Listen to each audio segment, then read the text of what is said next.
They got the grand arrivals going on right now for Ryan Garcia versus Rolly Romero.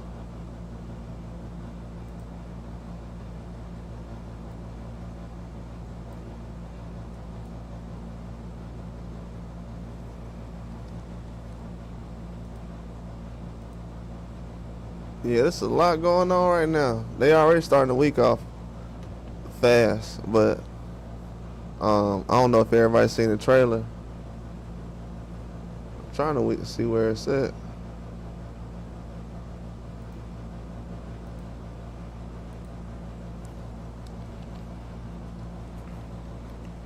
Yeah, but I'm gonna post it.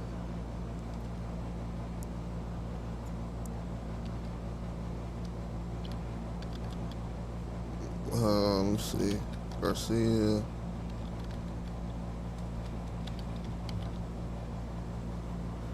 Yeah, that trailer for Ryan Garcia and Rolly. That trailer fire. I don't know if everybody's seen it.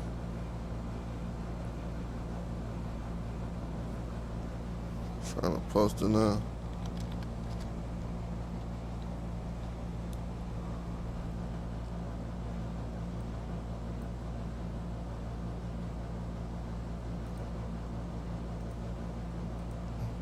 Yeah, nice trailer though.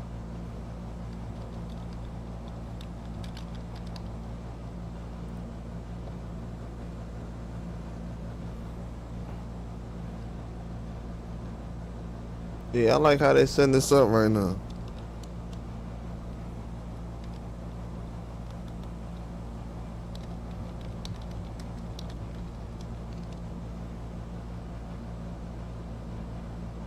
Yeah, this is gonna be a very good fight, man. They showed the other two fights at the beginning of this fight card, which was a good thing.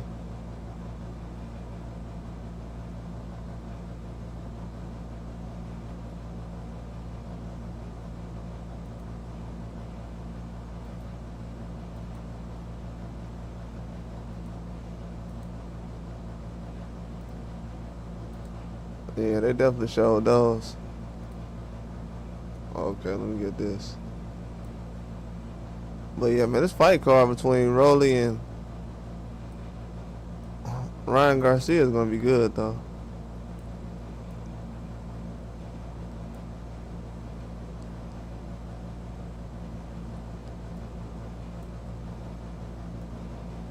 I don't see too much hype behind the Rolly and Ryan fight yet.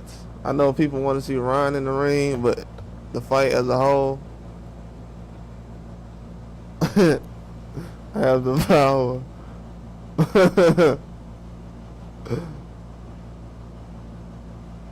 What's up, Nate Wild, man? What's going on?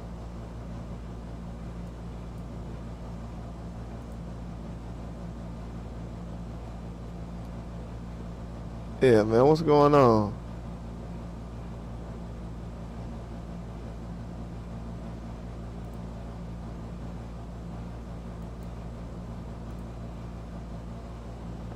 Yeah, I just got on here to talk about this fight card real quick.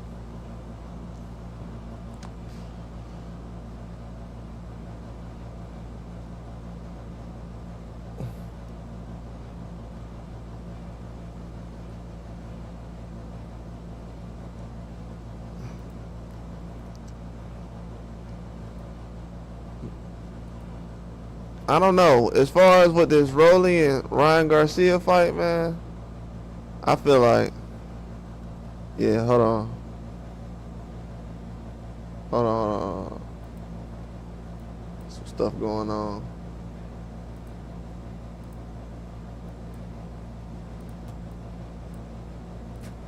Alright. What's going on, man?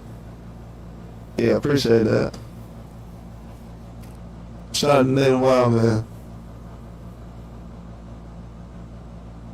By the power of Grace School, I have the power.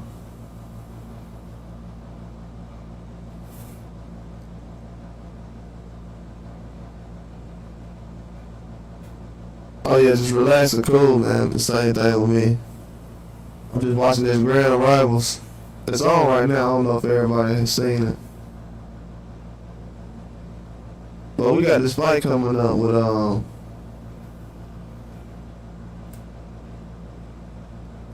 Ramirez and Ryan Garcia.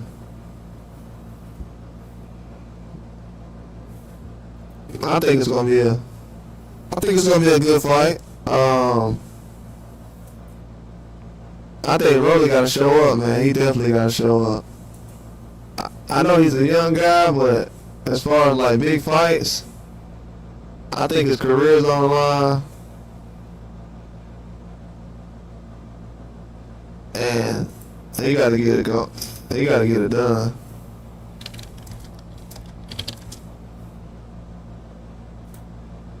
His career is definitely on the line.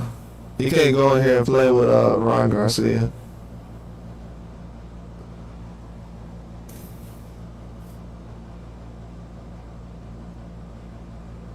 He cannot play with Ryan Garcia, man. I think that even though Ryan Garcia has a left hook and everything, I think Rolly being in the ring with him before, he's gonna be able to handle Ryan Garcia's power. He's felt it before. The thing he has to worry about is being able to beat the count if he gets dropped, and trying to outpunch Ryan without, leaving himself open a lot. People say he's chinny. I wouldn't say chinny. Chinny is when you get touched and you're going to sleep. I just seen guys at UFC lately that they been getting touched on the chin and just going straight to sleep. He's been standing up in a lot of stoppages, except for Tank and others. I think on Tank when he was on the ground. But yeah, most of them he's gotten up from. So I would say he's chinny, and with Ryan's power at 47, I mean Rolly's moved up to 47 too, so it's definitely gonna benefit him. And even before Ryan had weight problems, I felt like Rolly was getting too big for that weight class too.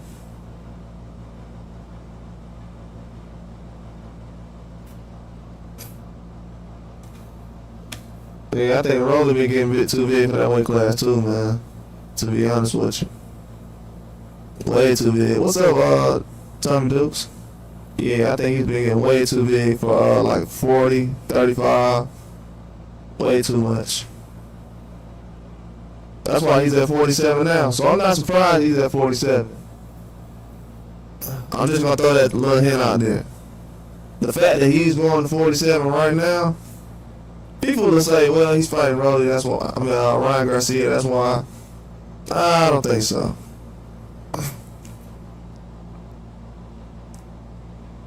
I don't think that will be the main reason he's going to 47.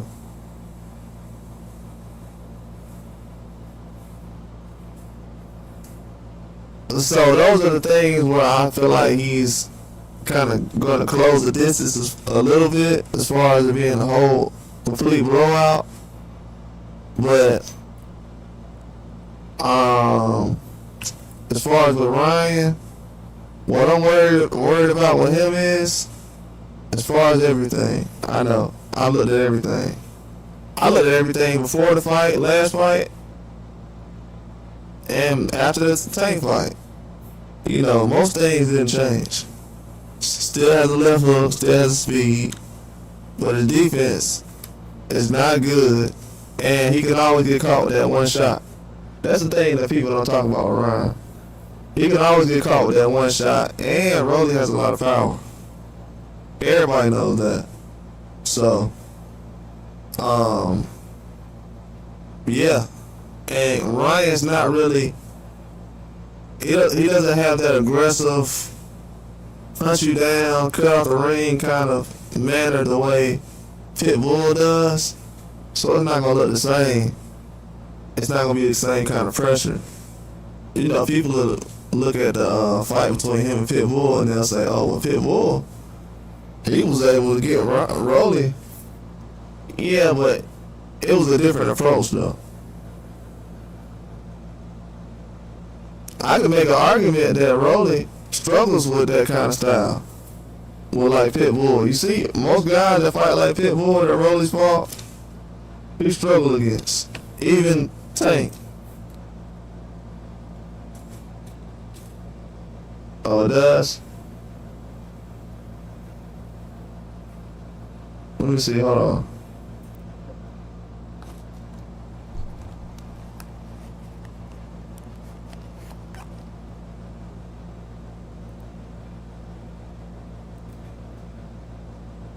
You see that?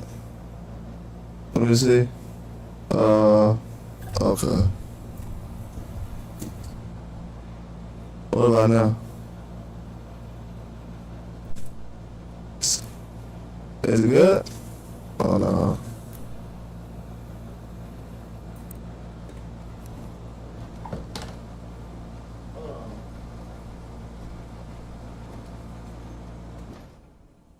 It might be that sound in the back.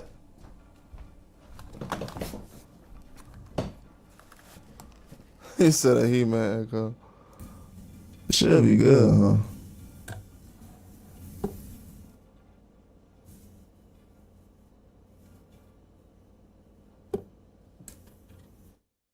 Oh, I know why it's doing that. Oh yeah, I know why it's doing that. Tripping.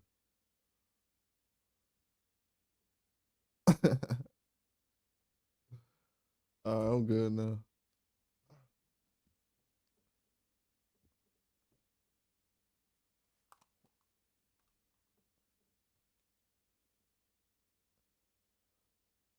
Yeah, but in the fight with Ryan Garcia,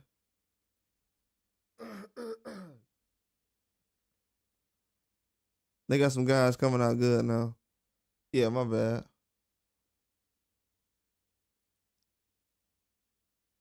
But the fight with Ryan Garcia and Rolly, man, Ryan, he definitely is gonna come out and try to cut the ring off a lot against Rolly. Rolly gonna have a hard time as far as um watching out for the hook because with him throwing that right hand, he's definitely gonna open up, and he got hit with a left hook a lot against Pitbull. That's why I was wondering why Pitbull wasn't using the left hook against Rayo. He was landing a couple of times too. So Rolly can get knocked out with the left hook. But he knows that. I think he's smart enough to know that. But um it's gonna be hard to sit him down though. At 47, it's gonna be hard to sit him down than Ryan would have at 35, 40. So I think Ryan Garcia is definitely he's gonna come out very aggressive. But he's gonna watch out though.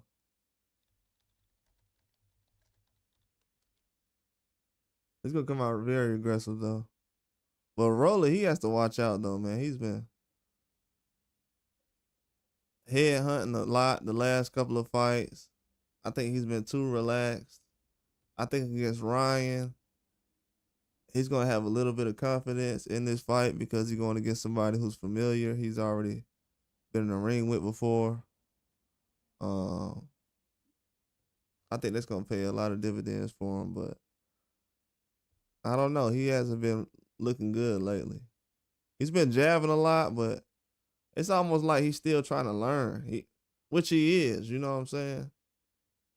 He's still trying to learn, so it's like he's a wild card as far as the fight going the distance. If the fight goes 12 rounds, I mean, it could be a possibility. And the reason I'm saying is people are like, yeah, knockout, knockout. I'm like, it's they like knockout, knockout. I'm like, man, I don't know, man. For sure. Because maybe he does enough to survive. Um, it's not like these guys haven't had struggles in other fights as well. So I think that Ryan, he definitely gonna try to come out and knock Rolly out. He's probably gonna drop him too, but I think he can have a chance of surviving. To be honest with you, Rolly can. I think he can. To be honest with you, but it's gonna take a lot of fight though. But I think Ryan can win this fight on decision.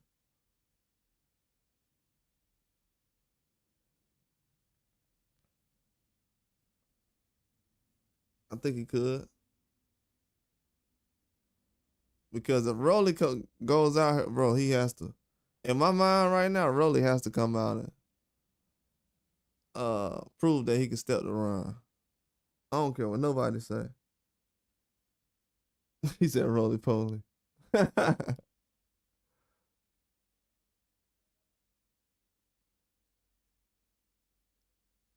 He said Rolly Poly.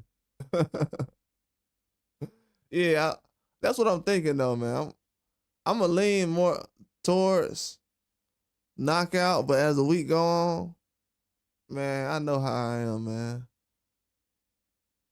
Because last week, bro, I wanted to pick that yard fight to go 12, and I was like, nah, it's gonna end up in stoppage. But something kept telling me it's gonna go 12. And this fight, I don't know.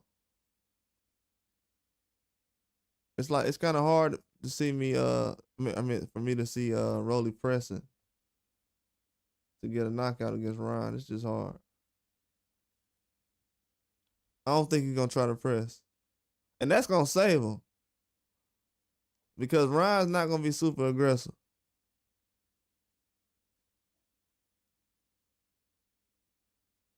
That's gonna save him. Ryan's not gonna be super aggressive. Oh man, hold on.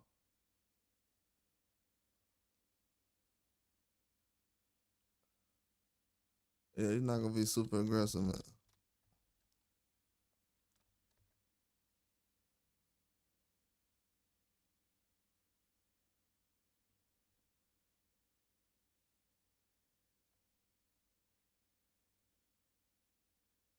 Yeah, it's gonna be a good fight though. He said Thunder, Hell Thor.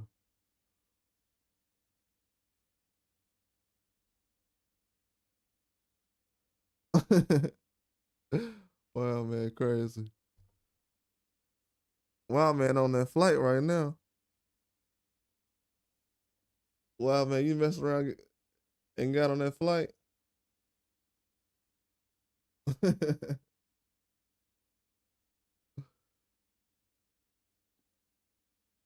Oh yeah, I think it rained like a couple of days ago down here. Need some more rain. Oh yeah, yeah. I'm gonna do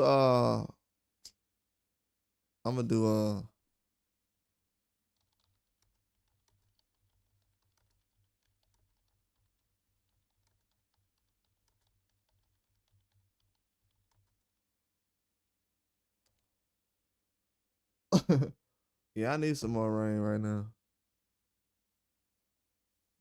Oh yeah, they got the grand arrivals on right now. I don't know if everybody's watching it. Let me put it in the comment section for you guys so everybody can see it.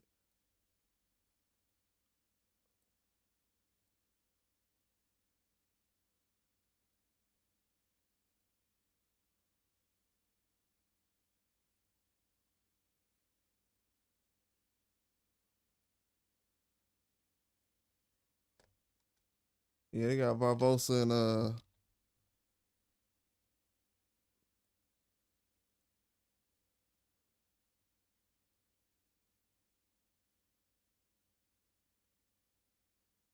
yeah, they got the grand arrivals going on right now with Barboza and Teofimo Lopez.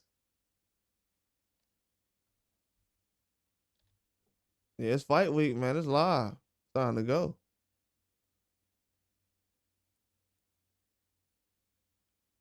This it's time to go now, man. It's fight week.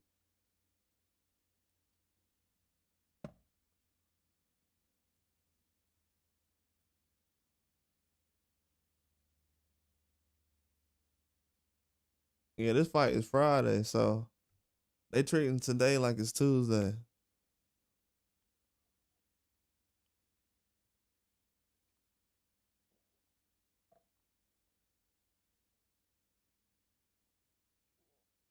Yeah, everyone should be at their best in this fight.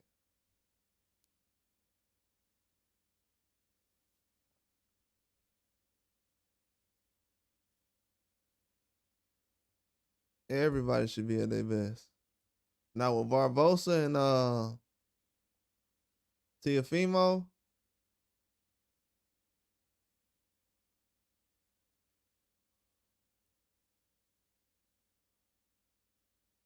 with Barboza and Teofimo, I don't know, man.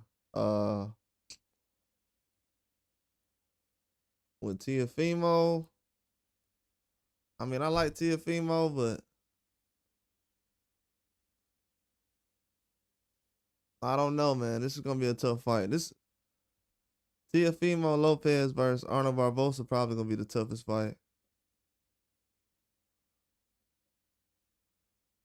I like Teofimo in this fight, but Barboza is no slouch.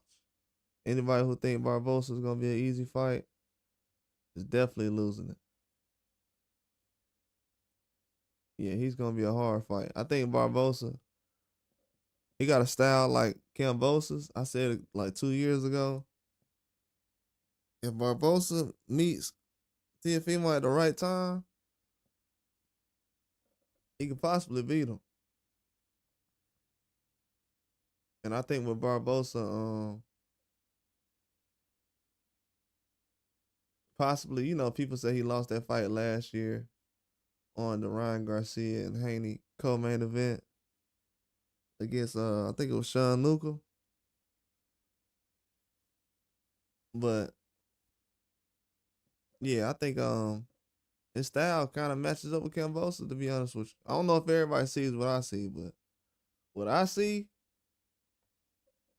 is gonna be dangerous for Teofimo Lopez in that fight.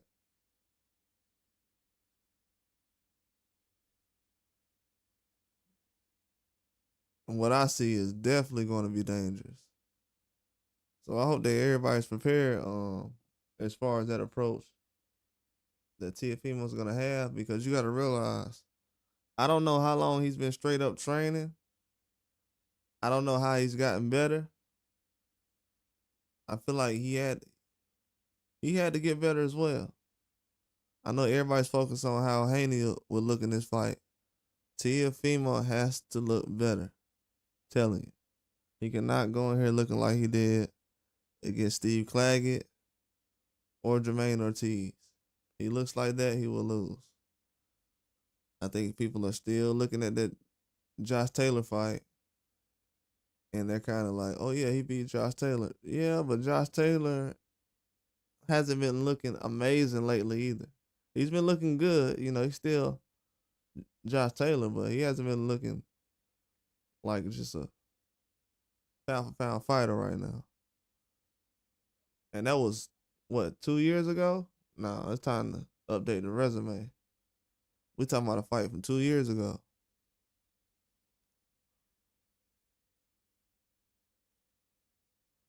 Yeah, so he has to do something, man. I feel like he's definitely squeaking by right now. If he takes a loss right now, I'm telling you, it would be a bad situation. And I thought him not being able to get anything done with Canelo and Eddie Reynoso, I was like, yeah, it's a bad look. It was too late. So that let me know right there the work ethic is just not there.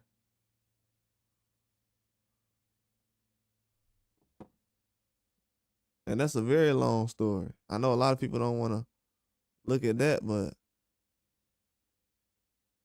yeah, he should have been in camp with Canelo, man. That's why a lot of these great fighters, they don't open the doors up to these other fighters, because they like, these guys don't want to be in the gym every day, all day.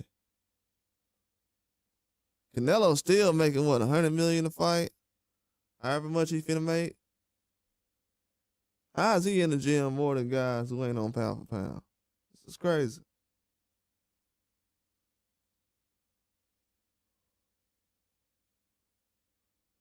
Yeah, so I think Barboza, with that approach right there, you got to give Barboza an edge. You have to. You have to. Trust me. The last time I picked against Teofimo Lopez, the only time I picked against Teofimo Lopez, matter of Lopez, was George Cambosis. After the fight, everybody was like,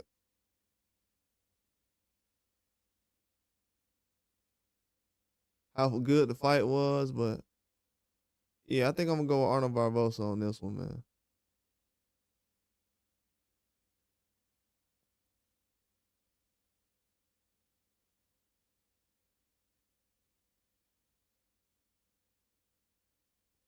It's gonna be a good fight, but just gotta go with that person on this one. Abdul said, why do people build a fight up prior to the fight with open workout and press conference, but when the fight is finished,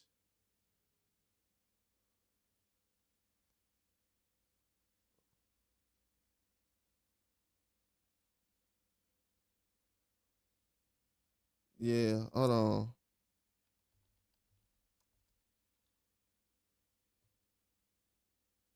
Yeah,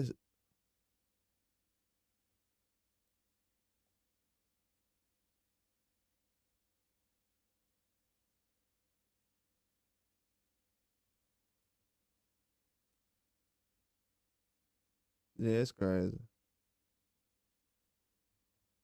Yeah, it happens sometimes.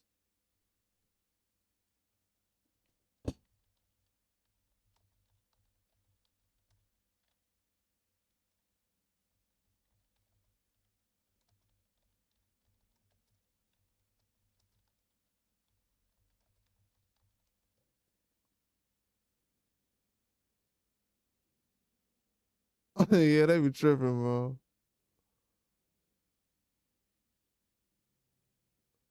Yeah,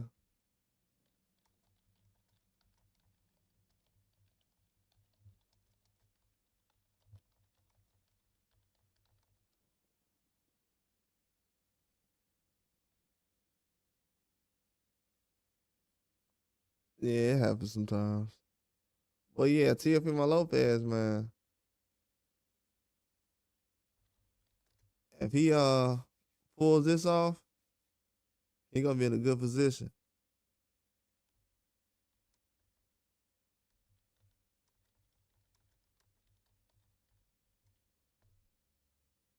If he pulls this off, he gonna be in a good position, man.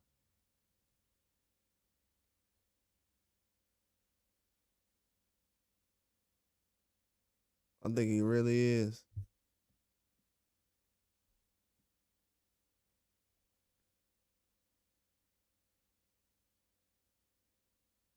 Oh yeah, that didn't happen to me Saturday. That was the weird part. Like usually when I like come on around this time, yeah, it'll do that. Like if I'm on here like in the morning or I thought it was the internet, but no, it can't be the internet. Yeah, there's no way. Yeah, it happens sometimes. I tried some other apps, but I was like, nah, it don't happen like that. Yeah, I seen it when you said it one time. I was on there and it did it one time. I was trying to message you or whatever, but then you had like walked off. I was like, dang. That was the first time I seen it happen. I was like, oh, that's what he's talking about.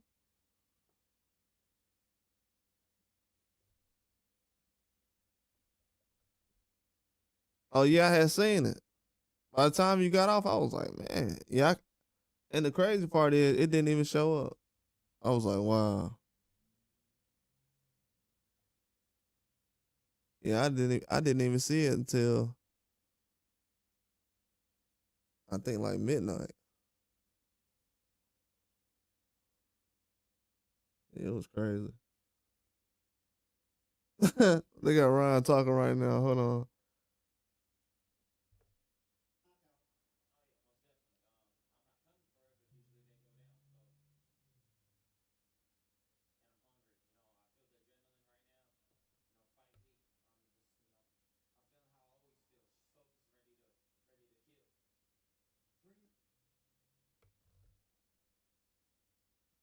Man, this dude here.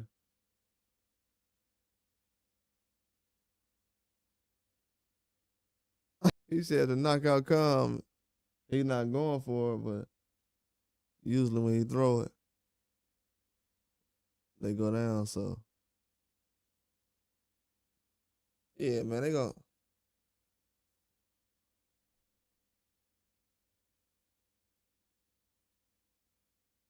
Oh yeah, yeah, yeah. He live right now. I was trying to go up in there, but I couldn't even do it. All this buffering. I'm like, dang. Yeah, I was just gonna go in there. I just hit the like and just bounce. Yeah, he was in here the other day.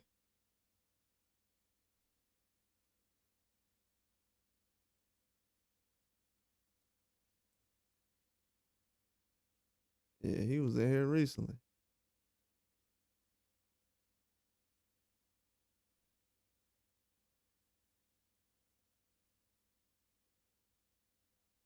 Yeah, it's a cool dude, man. He know what he talking about.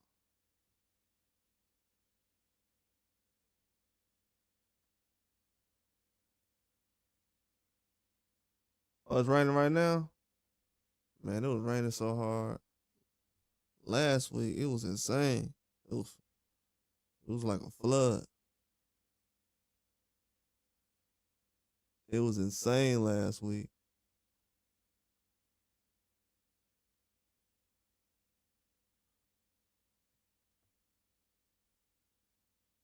Yeah, it looked like a flood, man.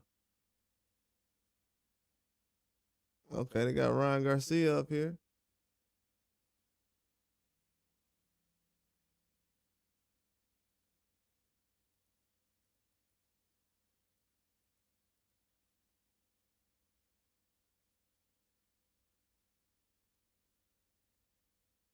Man, this is hype, man. I can't believe this fight coming on this week though. I'm not gonna lie though, I gotta be real about it. I wish he would have had a better opponent. Him fighting Rolly right now, 47. I mean, I'll watch it, but that ain't what I wanted. I would have been cool with a legit 47. Really, to be honest with you. Oh yeah, I gotta talk about that too.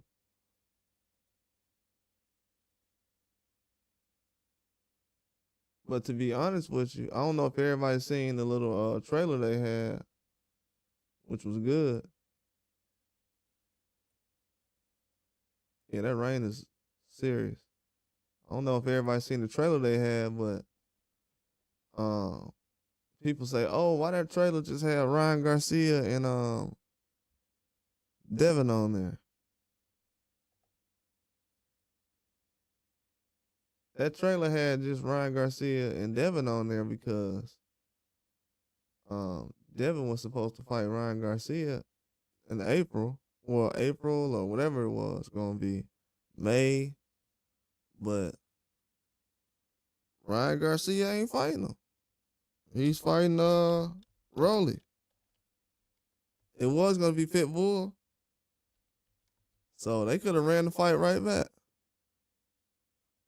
I mean, it's a reason. You don't hear Ryan Garcia saying, "Oh man, I wanted to fight. I wanted to go ahead and fight him first and get it out the way, so I can just get it out the way." You ain't hear him say none of that.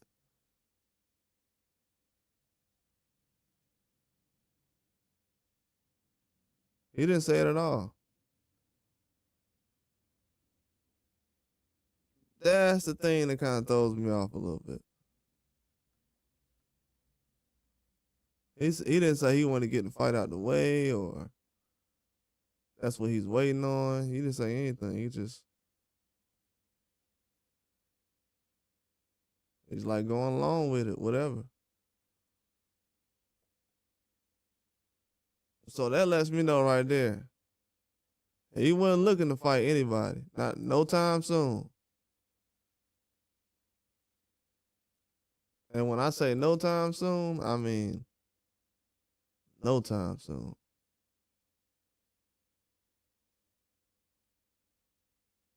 When you don't look for a fight like that, that's already been talked about that long and you're that close.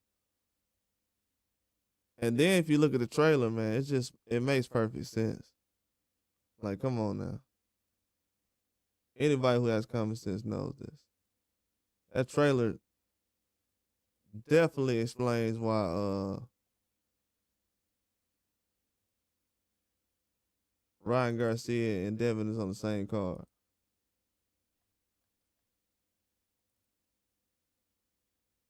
That's something that's not being talked about.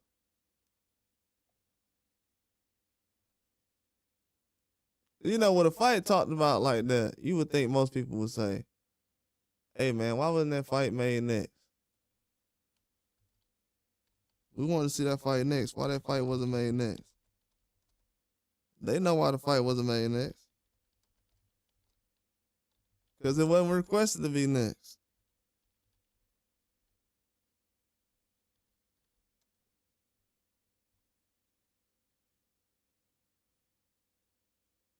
Yeah, it wasn't requested to be next.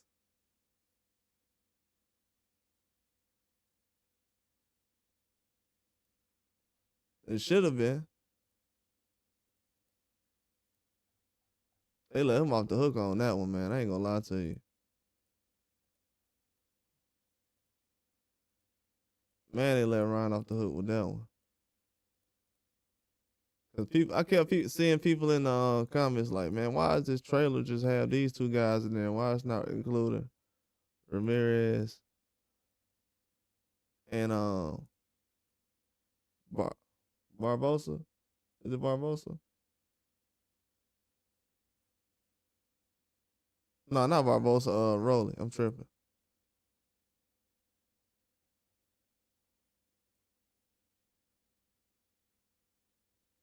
He said they should change the card around. Yeah, but that's the reason why the trailer looks like that. Definitely got to check the trailer out. I posted it on the community page. It looks fire though. It's a good trailer, man. It's gonna be a good fight card.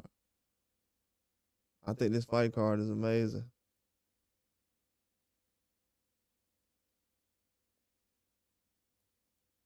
Yeah, this is as good as it gets when it comes to these fights, man.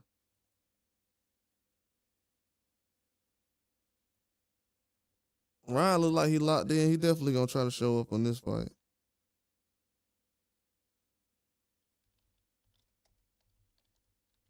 He's definitely gonna try to show up in this fight. He has to. You do not want to get in this position and take a loss to Rolly right now.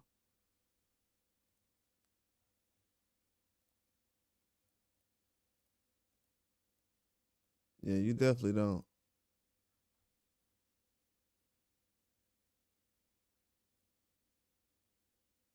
Yeah, that's being honest. You definitely don't want to take a loss to Rolly Romero right now. If you're Ryan, you beat him, get him out the way, and move on. But he needed a tune-up, I think. In my mind, I think he needed a tune-up. Well, shoot, I mean, he going with Rolly. They had an option to fight Haney. It ain't like Haney got a mandatory lined up. So if anybody was wondering why he was on that why the trailer just had Haney and Ryan on there, that's the reason why. There was never supposed to be a tune-up. But you know, I guess everybody ain't put that out there. But yeah, that's the real story. That's definitely the real story. But it's gonna be a good fight though. I'm gonna mention some other things too, man. Everybody, you know what I'm saying? You can definitely join, become a member. I'm gonna probably do something later on. Everybody wanna be a member. Abdul said they should change the card around Garcia versus Haney. Yeah, they could have did it, but yeah, Ryan needed a tune up. You know what it is, what it is. It's not a bad idea, you know what I'm saying? If you need a tune up, definitely go ahead and take one, especially if you need it. But I never just I wasn't really thinking about it. I knew that's what it was, but I don't know. For people to be talking about that fight so long, I definitely would have thought they would have knew about that already.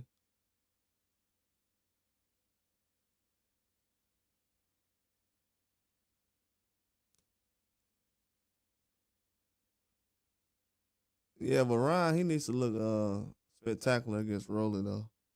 That's probably something that's overlooked.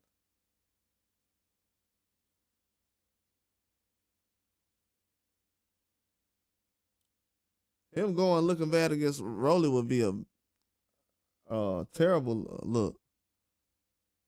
That would be the worst thing that could happen to him right now.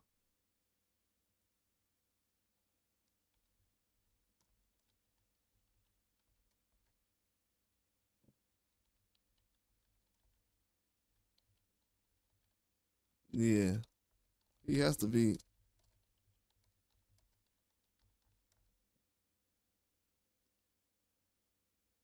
Yeah, he has to show up though, man. If he goes out here and has a bad fight against Rolly, close, I don't think it'll be a good look. Just being honest.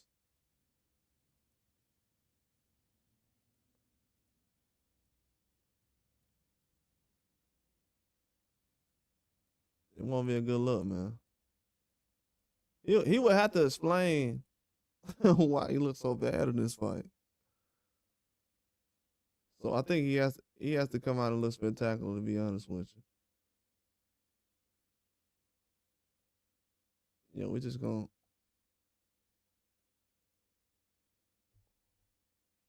Yeah, he said hopefully it's clean. He looks clean. He looks skinny as a rail on here.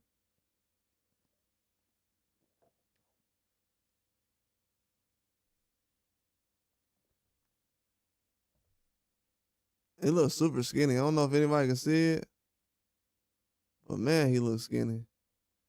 If you see his head, is I know it's only Tuesday, but yeah, you can definitely tell he's cutting.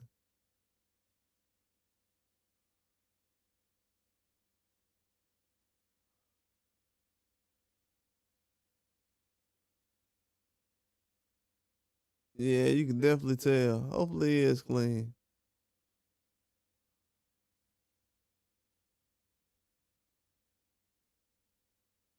Hopefully, he is.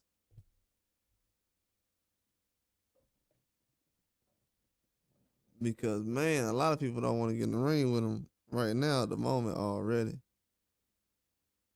A lot of boxers not gonna say it, but they're looking at it like, let me see how he looks first. Then I'll think about getting in the ring with him next.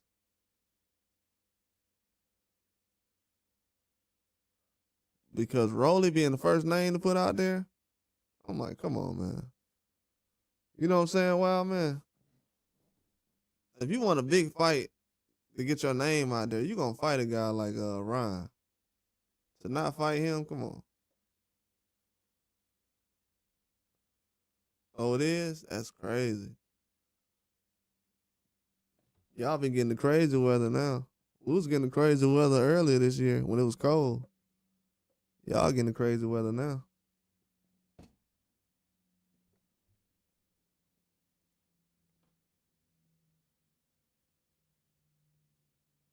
Yeah, y'all getting the crazy weather now. We don't get it no more.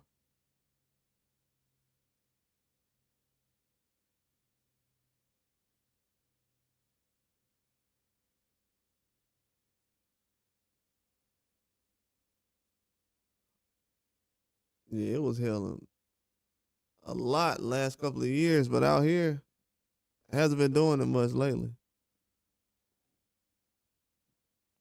especially this year.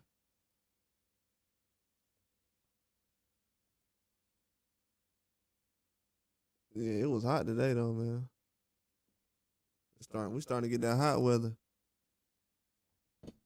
It's either gonna be two things: extremely hot or extremely cold. Now it's not cold no more, so it's gonna be extremely hot.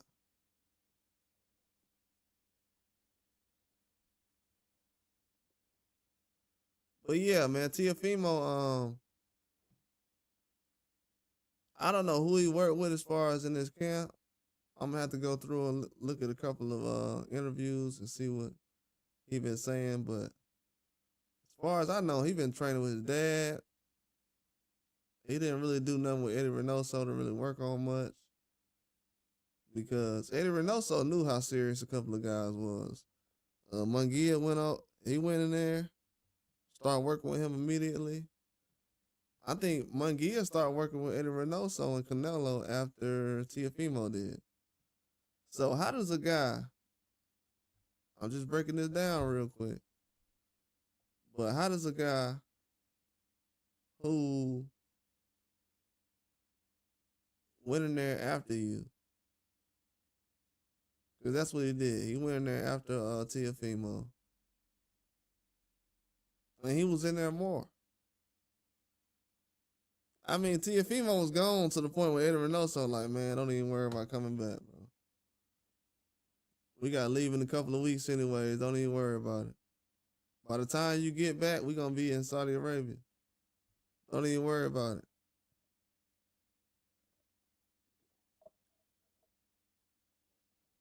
And Canelo left like a week ago, a week and a half ago or something like that.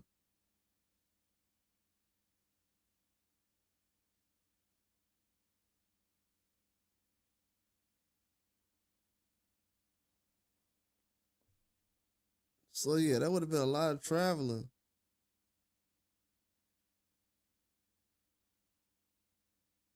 You know, just to try to do this guy's fight.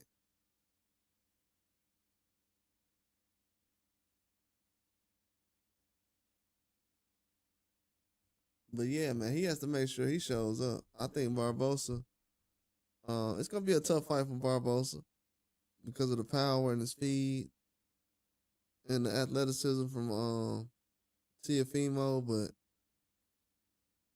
Barboza used to dealing with that though. He's used to being the guy with no athleticism. I ain't gonna say no athleticism. I'm not being disrespectful. He got athleticism. I'm saying less athleticism than Teofimo. Native Wildman says, I haven't heard of Rolly until now.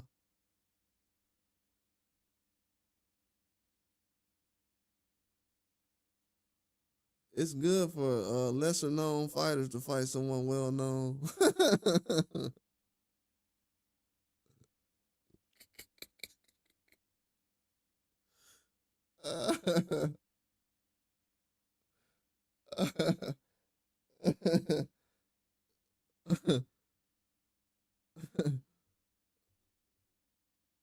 Oh man, I almost did something. I'm glad I ain't do it. I was gonna put a meme up there, but I ain't gonna do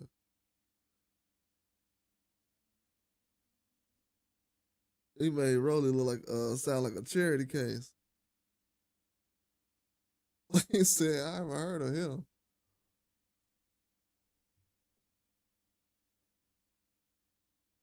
I don't want to be mean. I'm gonna show you who he is, wild man. You probably know who he is. You know boxer. I'm gonna show you who Rolly is real quick.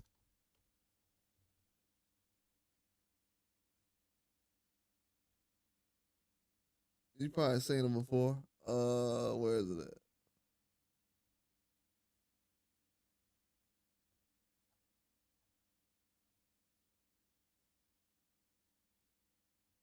Uh,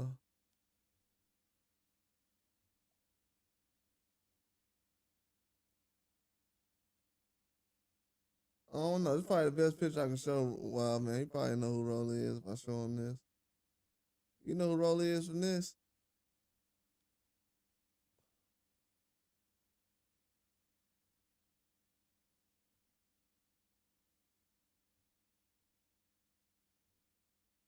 Or no, I'm tripping, right?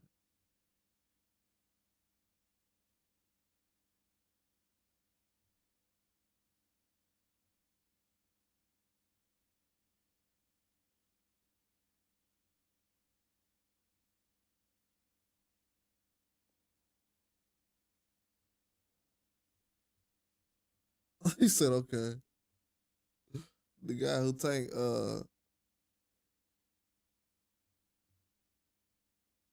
going upside his head.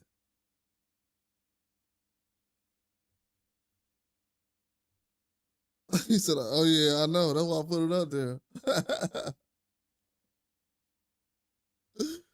Yeah, I'm the same way. I'm not good with names.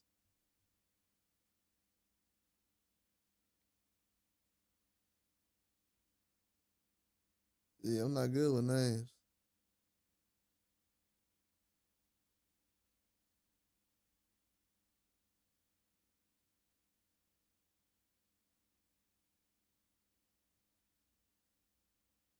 Yeah, Tank Flatliner. Yeah, but that's Rolly though. So that's the guy who Ryan Garcia is thinking that. Well, that this is the guy that I ain't trying to trash the fight. I like the fight. I'm gonna watch the fight. I'm just saying. I don't know how much I'm really gonna say as far as him going the distance. I'm trying to say that he can go 12, but I don't know. 12 rounds is a long time. I know everybody's saying he gonna get knocked out. I'm trying to figure out a reason he can't go 12.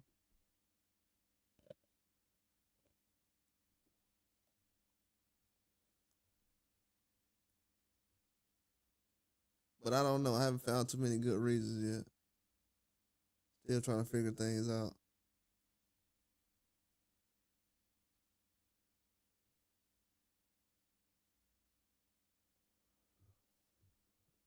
But yeah, I think it's a good fight though, man. I think it's a good fight because Rolly is familiar at least. I just don't like the fact that these guys are friends. Like what?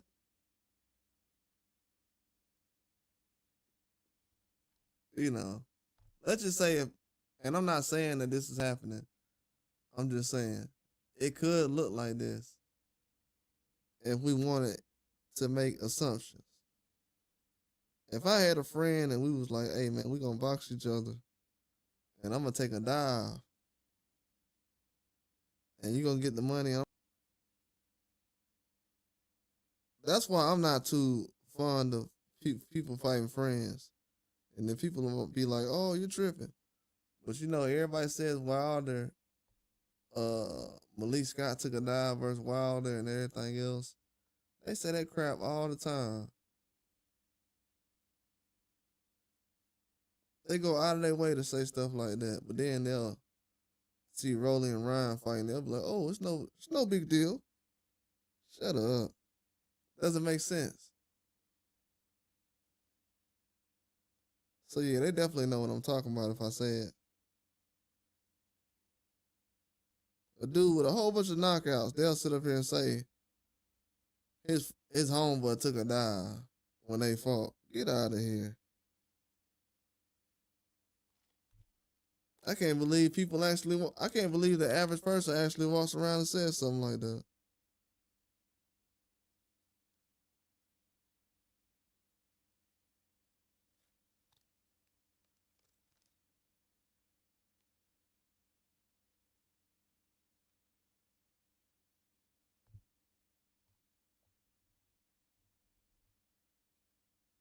He said 15 was long. I don't see many that could go that long nowadays.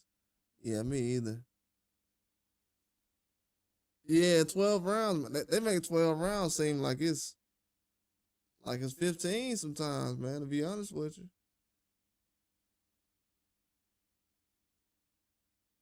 Sometimes they make 12 rounds seem like it's 15, man.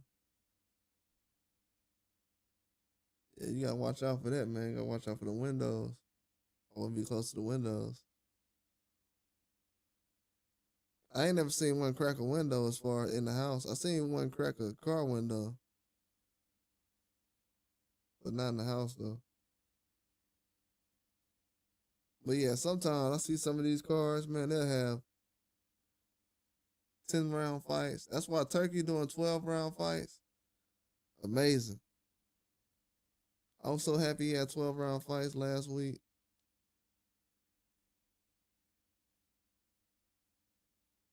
Because the 10-round fights is good, but you really figure things out in 12 rounds.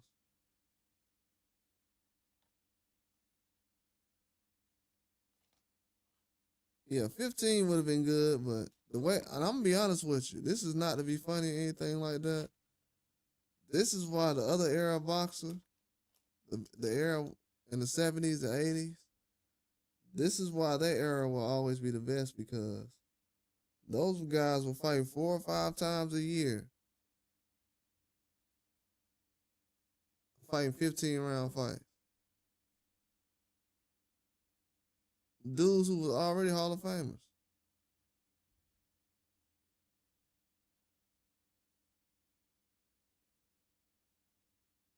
Yeah, those 15 round fights is crazy.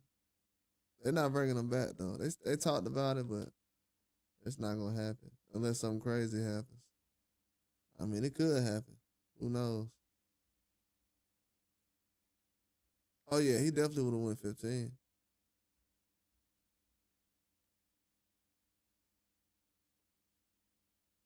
Yeah, I definitely think that era would have. I think that era would have. Anybody after Pacquiao though, I don't think so.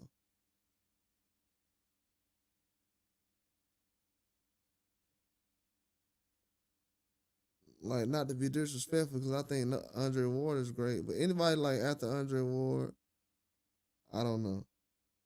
It's like sketchy. He probably the last one I would be like, yeah,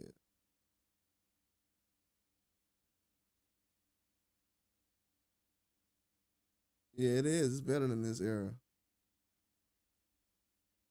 And the way boxing has gotten, I don't think it's gonna be like that anymore because you know,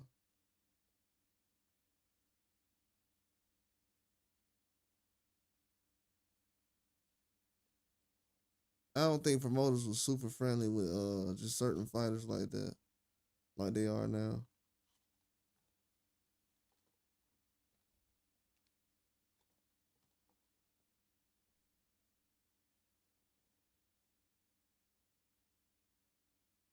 Yeah, it's gonna get back to it though. I think starting shoot, to be honest with you, this era in the 2020s, we still got 5 years left. They still have this decade still has a chance to make some noise. They gotta go out here and fight though. Just like the Ben fight this past weekend. These guys gotta go out there and fight, make a name for themselves.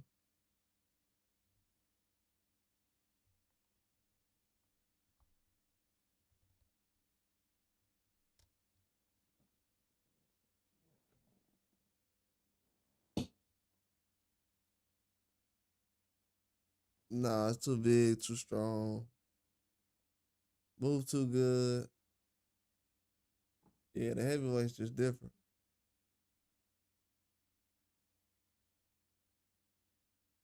You said you don't think they should bring 15 round? Yeah, me either. Yeah, yeah, too many good heavyweights now, man. I mean, not now, but back then.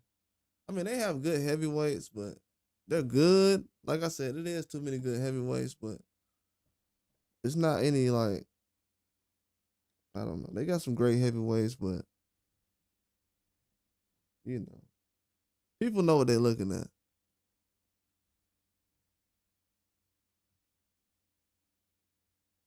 Yeah, people know what they're looking at. But I just think the internet, social media has kind of hurt a lot of that though. Because a guy like George Foreman, if he would have boxed right now in this era, by the time he was 17, he probably would have been like, man, you know what? I'm hanging it up. They keep talking about I'm big and slow. I'm done. Not to say that George would have quit. I'm just saying most big guys now they don't want to go through that.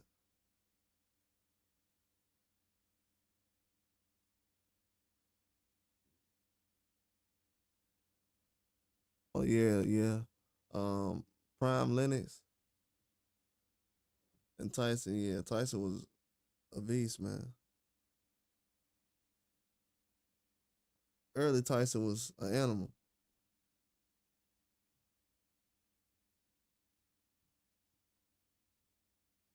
Yeah, Larry Holmes was yeah, Larry Holmes was ridiculous. Yeah, I would. I like Lennox personally, but I think Larry Holmes is definitely better than Lennox. It's not even a question.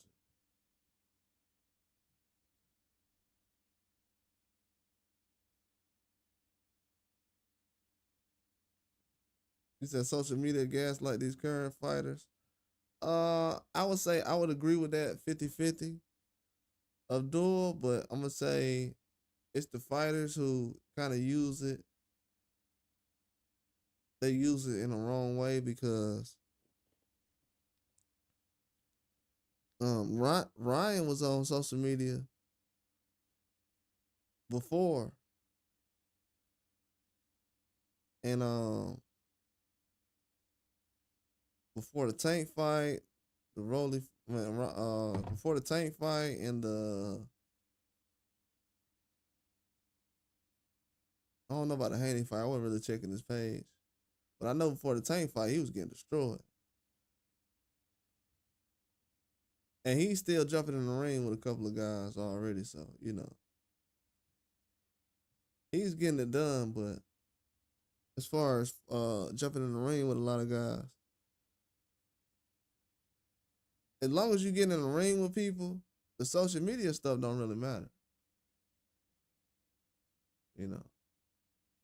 First person I seen really was on social media like that was like Adrian Bronner. Um, it wasn't really a problem till he started losing, but he was still taking big fights.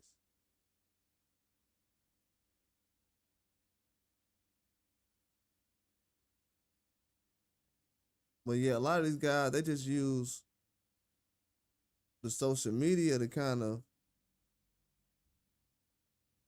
blow up the whole career, but then when it's time to like step up, it don't meet expectations.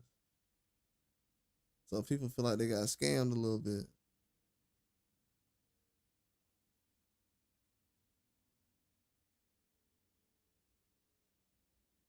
It works a lot of times to build a fan base up, but then when you lose, you're like, oh, this ain't a real fan base. So that's why sometimes the social media it's good for fighters, but if they don't use it right, it's gonna be a fan base. It's gonna be crazy. He said Lennox was the last great heavyweight, in my opinion. He talking about like all around. Yeah, I can see what you mean as far as like um yeah, I can see what you mean as far as the way you look at it. Yeah. I can see what you mean. You looking at it like it's a super status, like.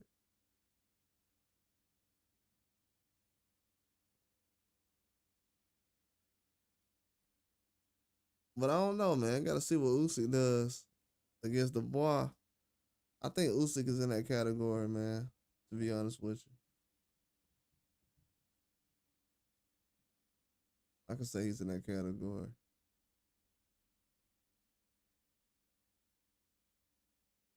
But yeah, Lennox was definitely the guy I like.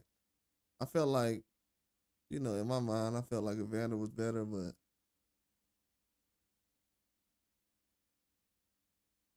I think Lennox was probably on the same, if not better, or could have been. So yeah,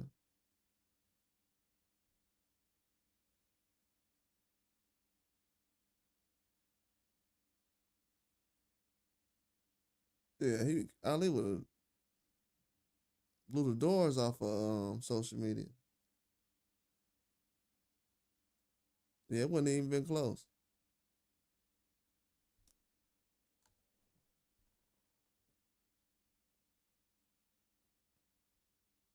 Yeah, prime Linux though, like Abdul said, yeah, social media, man. It just these days though, it's not really like social media is gonna be useless in a minute as far as for a boxer. It's gonna be good, but it's gonna be so many fights happening because they're not setting all this stuff up. just to have a couple of fights and chill. They're trying to start something up big.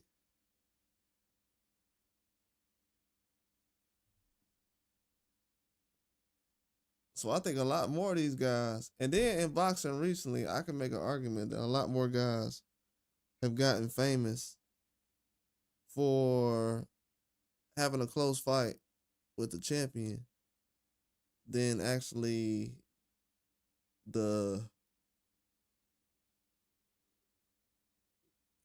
other stuff.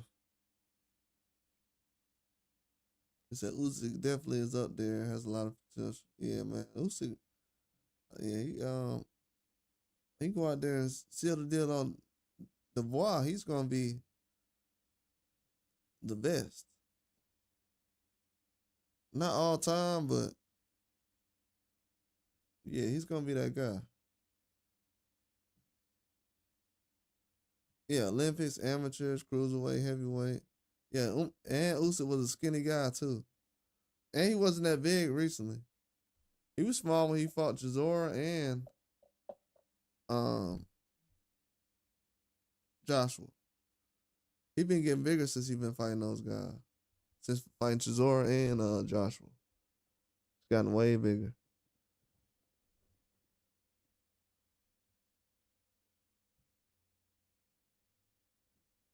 I'm not sure. I think he put on. I don't know what the weight was for the last Tyson Fury fight. I don't know what the weight was though.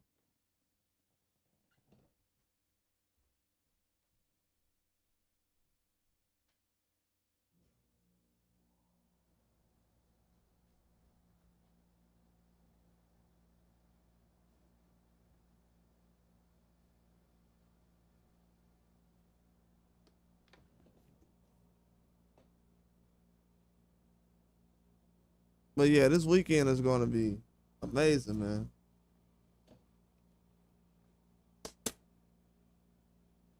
It's a new era now. We can make an argument now that the Haney and uh Ryan Garcia card is talked about more than the Jaime Munguia and Canelo card. It's not even talked about like that.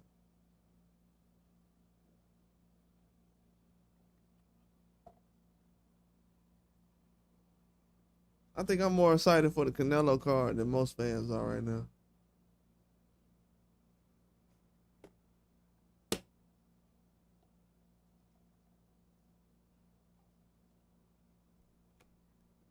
I thought the Canelo card had some legit fights on there, man.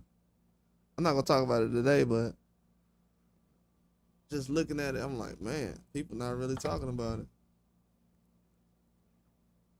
So this card right here is definitely the most popular one that's happening on Friday. That goes to show that it's a new era in boxing now. It's a new era. The old stuff that been going on in the past, it's a wrap. It's a wrap. People gonna say, "Oh, Rolly's trash and everything." I don't. Hey, he could. Hey, he could be. But guess what? People have seen him go in the ring get stopped. But him jumping in the ring with Ryan is bringing more attention than William Skull versus Canelo.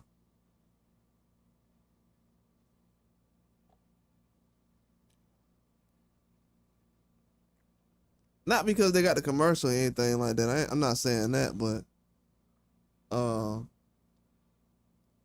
you know, if Ryan's able to do the things that he says he can do, he could be soon possibly fighting in the same place as Canelo.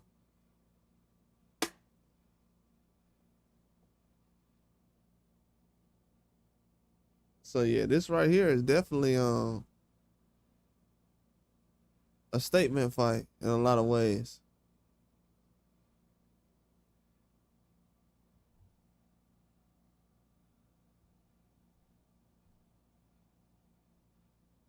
He said Usyk, yeah, right now, if Terrence Crawford beat Canelo, he's definitely the best of the era.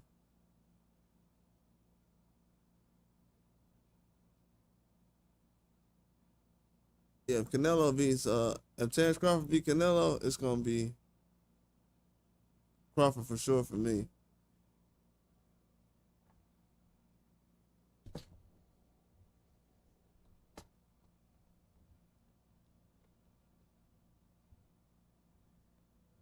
But I would say Usyk is number one or number two. I don't know why they had Inoue over Usyk last year. That was disgusting.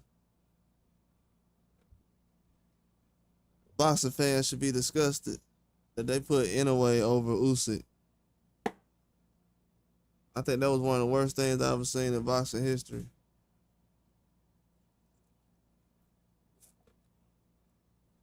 I mean, I literally seen boxing fans saying, "Oh, ESPN said Inoue he's over Usyk." So I'm like, bro, get out of here. Stop it. Please stop it. He said, what happened to Earl Smith Jr.? He need a trainer, man. As far as I know, he don't got no trainer. Until I see Earl Smith actually get a trainer, then I will know for sure he's going to get in the ring. But only thing I know that happened to Earl Spence is his trainer is now working with Ryan Garcia, and that's about it. That's not Earl Spence's fault because his trainer was working with Charlo, him, Frank Martin, Anthony Joshua. I think it was somebody else. So, Derrick James has had a lot of people he's trained, so he probably figured, hey, man, let me go ahead and move on, get out the way, let Earl Spence do what he do.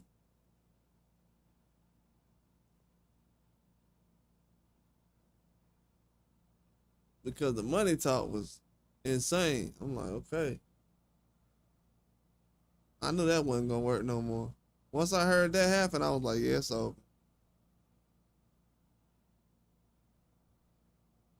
It's definitely over. But yeah, Spence, I don't think Spence is cooked like everybody's saying he is.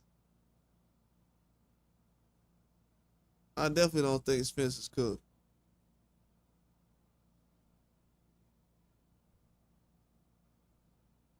A lot of people saying that, but he's not.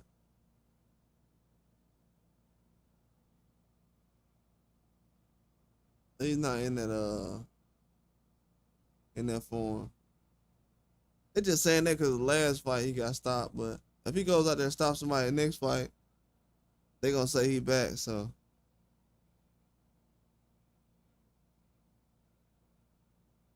Yeah, he just needs a trainer, man, to be honest with you. As far as I know. I don't want to sound rude or anything, but I think he should have got a trainer a long time ago. A new trainer? And we can kind of see why in the last performance.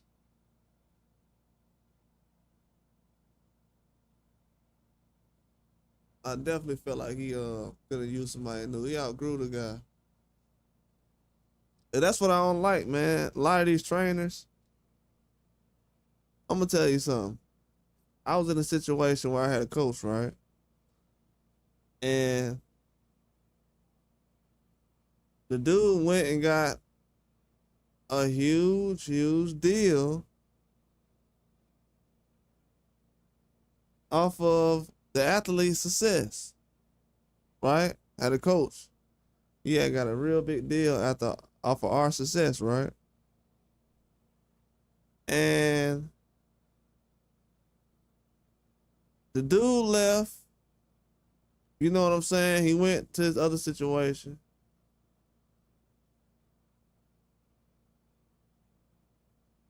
And then he said, oh man, I thought it was gonna be better over there, but it wasn't like that, how it was with y'all though. I wish I was still over there with y'all. The man got everything he wanted, but he still wanted to be over there. So, sometimes it just all depends on the situation.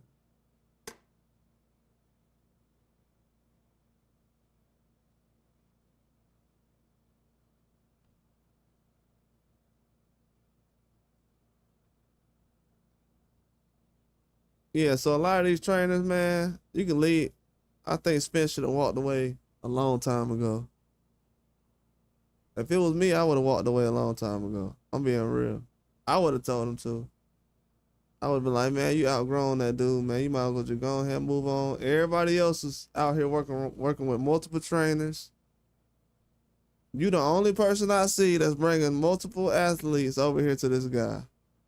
I mean, Anthony Joshua was coming over there, Charlo, Ryan Garcia. Because Earl Spence was working with Derrick James.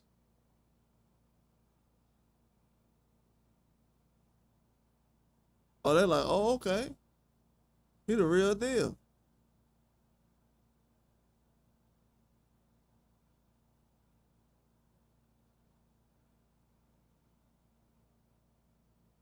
Yeah, it happens, man. Happens all the time. Sometimes you gotta leave these trainers. See, Ryan Garcia got a new trainer. He went and got Derrick James. That's not his. That's not the trainer he always had. people people say stuff about that left hook, but he still had to go get a new trainer, bro. It happens. And then another thing too, man. If y'all go back, I'm gonna give y'all some trivia to do, or any kind of statistics or anything you want to look up. I want y'all to go back and study how many people talked about that left hook before that Haney fight. I promise you, that left hook was never really talked about. It was talked about, but not on the scale that it's talked about now. I was looking at other fights he's had and performances and breakdowns, predictions. That left hook was never talked about on a large scale like it is now. So it's like at this point now, we know what you're going with, what your go-to is. It's like now to the point, if you're a fighter, I'm gonna tell you what they've done as far as with the Ryan Garcia thing. It's almost like now, if you're a fighter and you go in the ring and get hit with a left hook by Ryan Garcia, it's like you gonna look crazy. They're gonna be like, man, you got hit with the left hook. I'm not just talking about a regular punch either. I'm talking about just continuously to get cracked. Like, yeah, that was a good fight, man. When Spence went out there, I like the build up. The fans was on point too. That was in Sheffield. Oh, that makes sense. That's why the fans were so good then. Yeah, Sheffield got some real fans. That's the real deal fans then. I was wondering what fans those were recently when I was talking about, because I had seen the build up, you know, when they was doing the whole behind the scenes. Yeah, that was a good build up. Yeah, credit to Kell Brook too, man. Kell Brook fought everybody. Gotta give Kell Brook credit. He might not be the best fighter that people know, but definitely gotta give that guy credit. Might have to look at a couple of things over the next couple of weeks, but Kell Brook might have the best resume in the UK. I was trying to think about something like that recently, but he may have the best. He may have the best resume.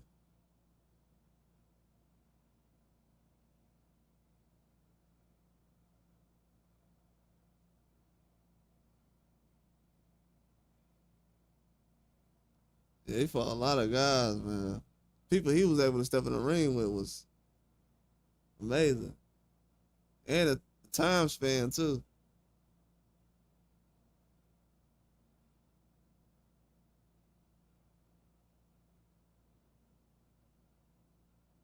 Yeah, they fought already,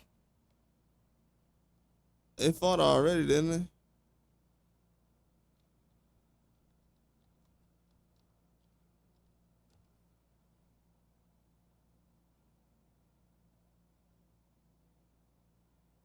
Yeah, they fought already.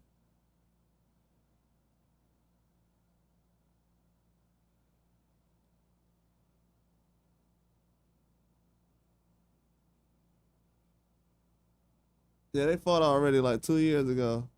3 years ago.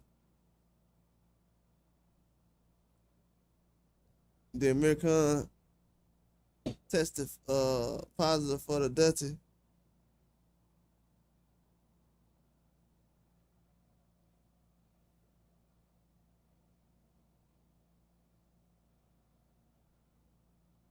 Yeah, bro moved out to fight Triple G. Yeah, that was a career killer. That destroyed his career.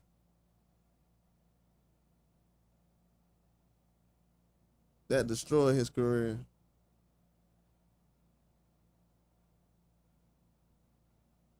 Yeah, I remember.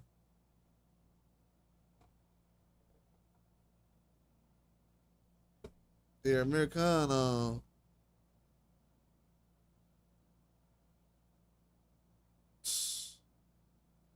he fell out bad, man. I think he needs to never come back.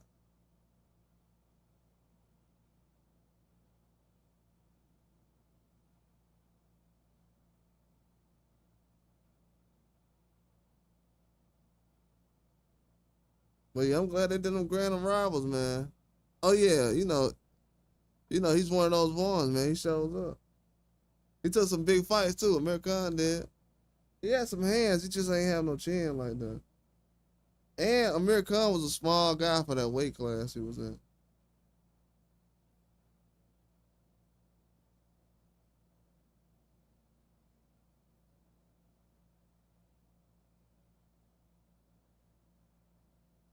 Yeah, dude was cutting way too much weight.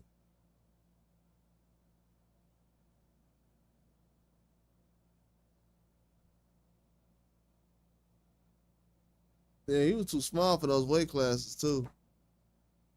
He beat Maidana though.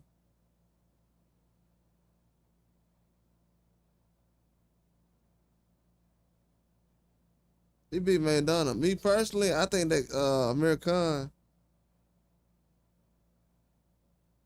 he was cutting so much weight that by the time he got in the ring, he was just getting flatlined. Boom.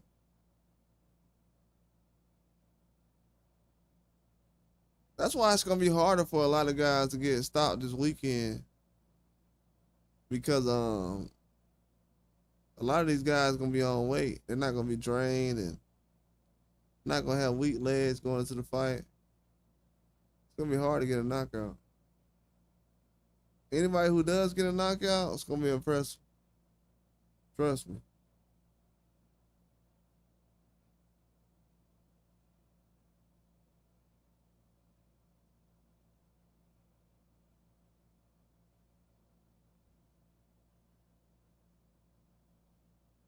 Yeah, it's gonna be impressive. I think that this may, I don't know. I wanna think this may be the best fight card of the year so far. Will it be the best fight card of the year? Nah, I think they're gonna try to have Canelo and Crawford or Haney and Ryan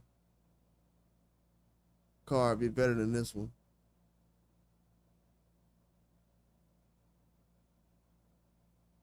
I would say so far, um, I don't know, the Beterbiev card was good. Nah, I ain't gonna say this one better. Nah, I'm not finna do that. It ain't better than the Beterbiev card. Nah, I'm not gonna do that. It's not better.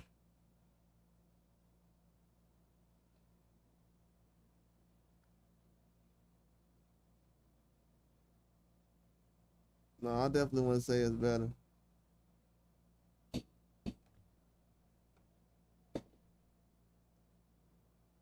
But yeah, man, Ryan, he's showing up looking like he on weight. He's ready to go. No wild stuff.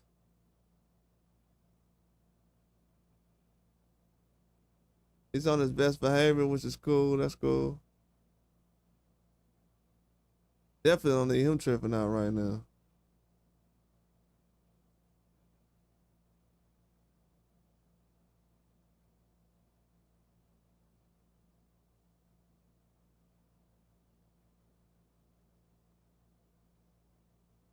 Yeah, it's gonna be a good fight coming on this weekend between Barboza and Teofimo though. That's the one I think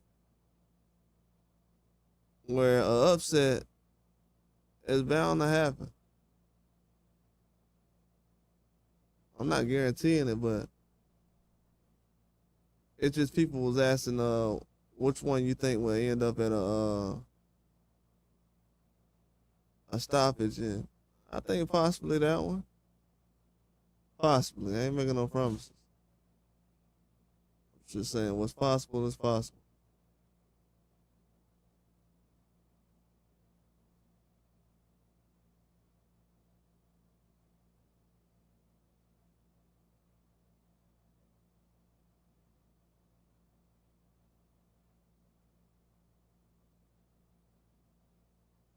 Yeah, I think it's gonna be a good fight, man. But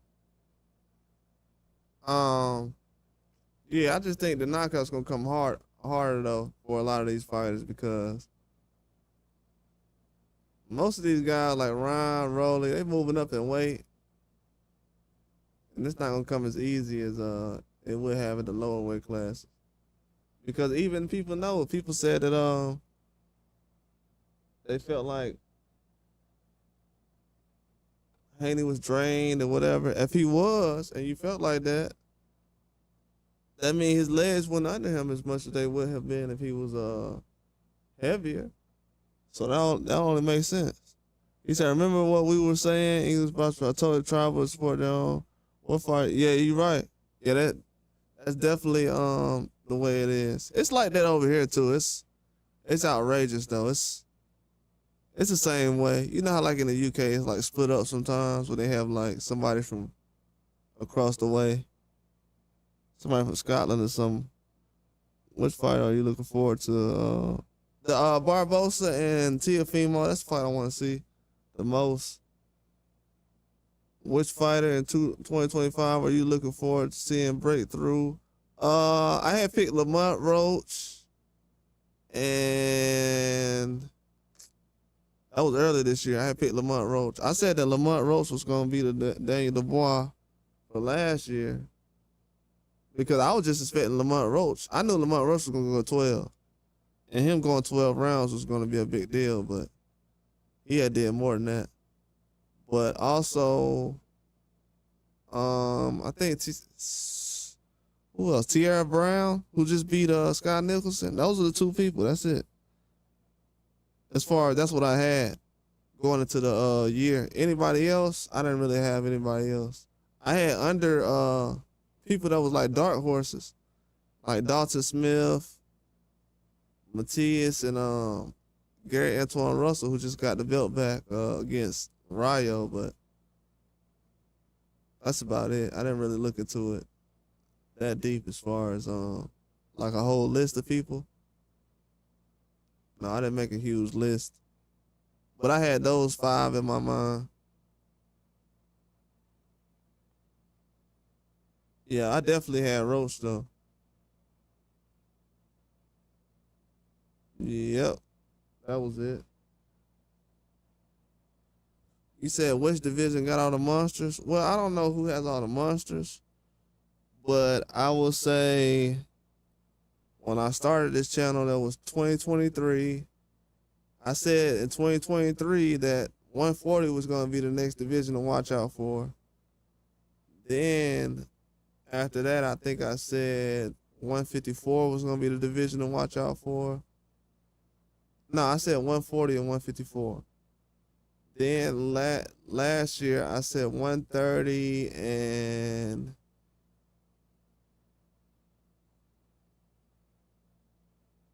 I said 130 and I think it's either I think it's 175 and 130. I said for this year. So if I had to pick my picks for, I guess, next year, well, yeah, 130 and 175. That's where I'm at with it right now. I mean, last year it was 154 and what did I say before that? 140 and 154. Yeah, that was last year. But now it's 130 and 175. 126 kind of weak.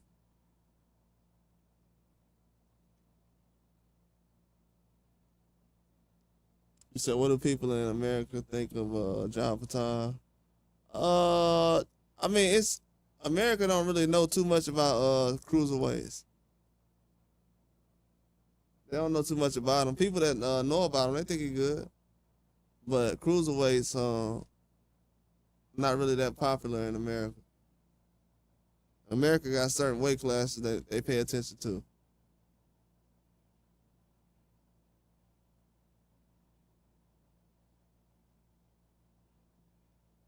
Yeah, I got Miritai in that fight. I think Miritai gonna end up beating him. I don't know if it's gonna be stoppage, but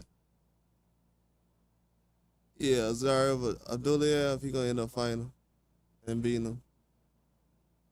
Yeah, I think Miritai is good right now.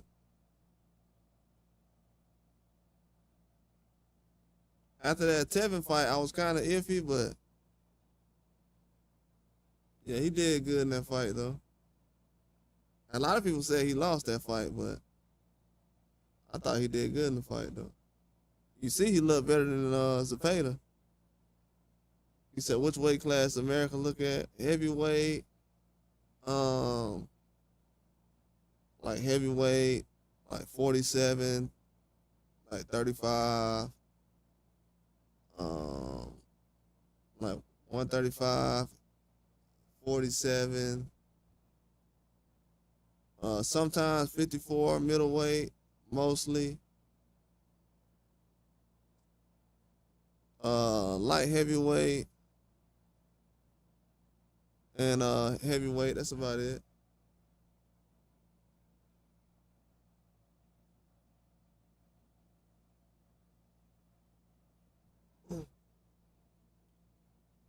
You know, those are common sizes.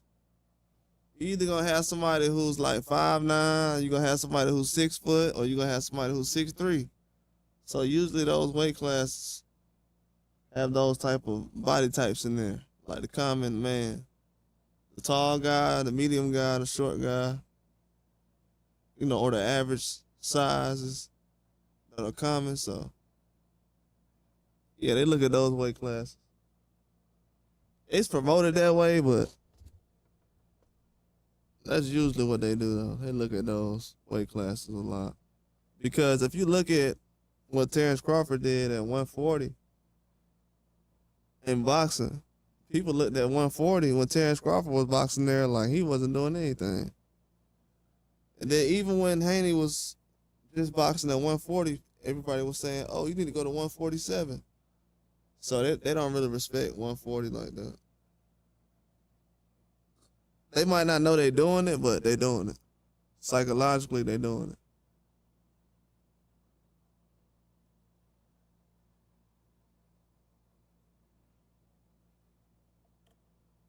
They did it with Floyd. They're like, oh, what about 47 though?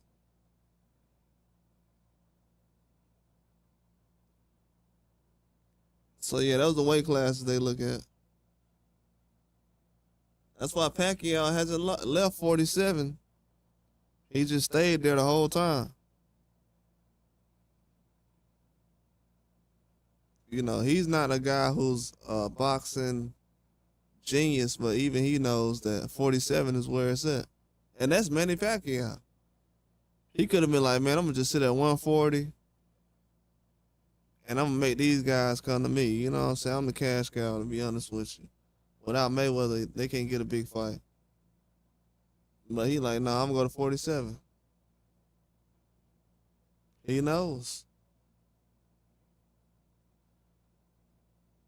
That's why right now 47 is becoming a hot division. It's going to be weak for a little bit. And to be honest with you, the only reason 47 was looking the way it did is because it ain't been no motion going on. It hasn't been anybody fighting each other at the division. No new names popping up. Brian Norman Jr. been winning. So he put the spotlight on himself by himself. Then he started calling people out. He did it the right way. He didn't start calling dudes out with 1 or 2 fights like these new guys is doing. That's the crazy thing about boxing now. You got guys coming in now with 2 fights calling people out. People like, oh man, this dude called out Shakur. You got dudes with belts calling guys out. People like, oh, he ain't ready. Still got a belt though.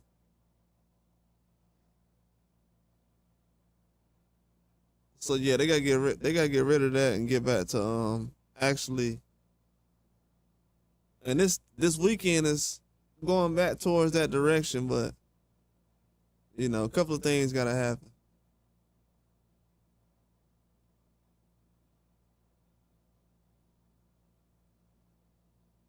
Yeah, it's definitely going back towards that direction.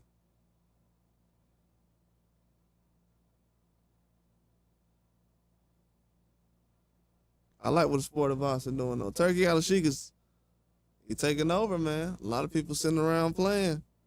I told everybody, I said I was gonna talk about the behind the scenes things, but as soon as the fights get here, I'm gonna just react. Like, there ain't nothing to talk about now, except the fight. There's nothing else to talk about. He said, hey, there's a lot of gaslighting in the UK about that Eubank versus Ben fight. I don't want to see a rematch. It's pointless. No belts on the line, different weight classes, right? Yeah, man. It's like they've gotten real quiet. Eddie Hearn said recently he doesn't want to see a rematch. I was gonna talk about that this morning, Abdul. I should have talked about it this morning. I was on early too. I was gonna talk about it this morning, but Eddie Hearn, he doesn't want to see a rematch. He's kind of past it. The reason why he's saying that is because he sees how Conor Ben looks after going to that locker room. His body, you know, his marks and injuries and just everything. His whole energy, body language says everything. And even though Conor Ben, I don't know if Conor Ben can take another one of those fights either. Even though Eubanks took a lot of damage. Yeah, Conor Ben didn't have an easy fight either, though. I think he took a lot of shots where he's going to feel him tomorrow where he's going to be like, oh, man. Because he took a lot of body shots. I'm telling you. We put that CompuBox up yesterday. But Conor Ben had a lot of body shots he was taking the last three or four rounds that were definitely painful.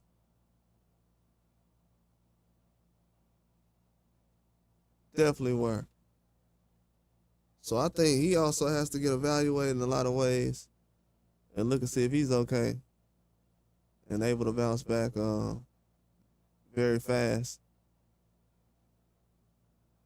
But yeah, he definitely took a lot of shots. But yeah, a lot of people feel like it's pointless. But, you know, Abdul right now is 50-50. A lot of people feel like the fight should happen for a rematch. They felt like it was close. The commentary definitely didn't help. Based on what commentary you was listening to, you probably gonna want to see the fight again. And you know, maybe that's done on purpose, maybe it's not. I feel like sometimes it is done on purpose because, you know, the commentating is definitely plays a part in a lot of these opinions. And if you feel like Conor Ben was close, I didn't listen to Sky Sports or any of those, but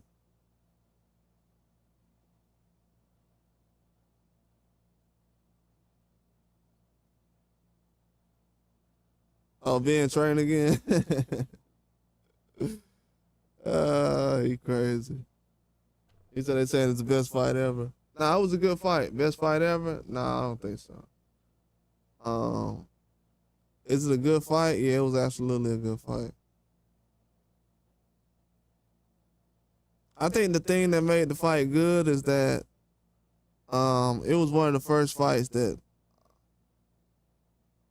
all the fans wanted to see. You know, the fans haven't really had a fight where they all asked for it to happen and it just happened.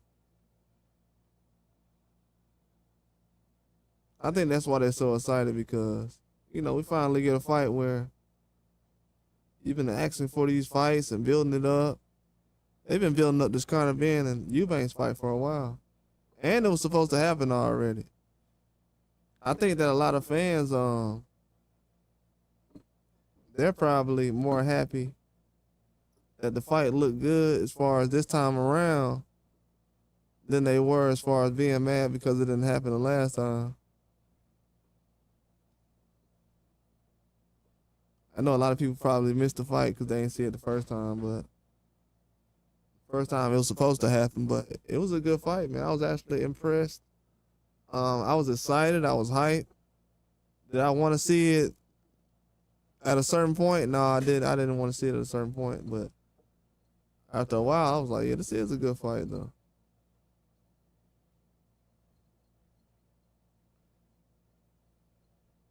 Ever since they announced it, though, I knew I was going to want to watch it, so. You still got to promote it, though. Like, the promotion just wasn't where it should have been early on, but, you know, they caught up with the promotion. I think the weighing in and the .05, whatever that was, I think that helped them promote the fight a little bit more.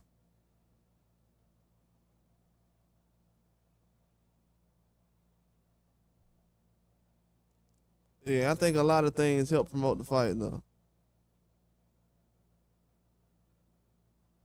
Yeah, man. Super. I don't even know if it's undercover, Abdul. Dudes be tripping, bro. That William Smith fight, look, Abdul. Cause usually I'll listen to like a little bit of the first fight before I get on. I was listening to that William Smith fight with Glanton. I'm like, man, come on, man. It's like the 10th round. They're like, yeah, I think he's gonna win. I'm like, insane. Super bias. Super bias.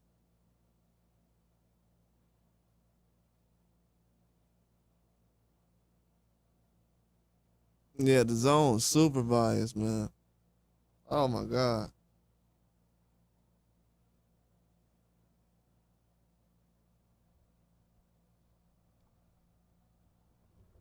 Yeah, I never seen nothing like that before in my life.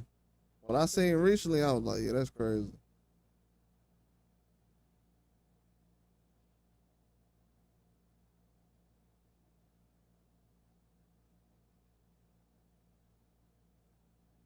Yeah, they definitely been getting out of hand lately.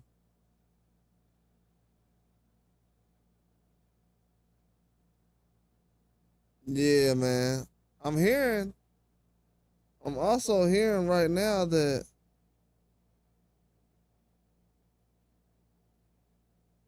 yeah, that's a hard one. You know what I'm saying? Native Wild man, they getting out of hand now. They getting out of hand now, man.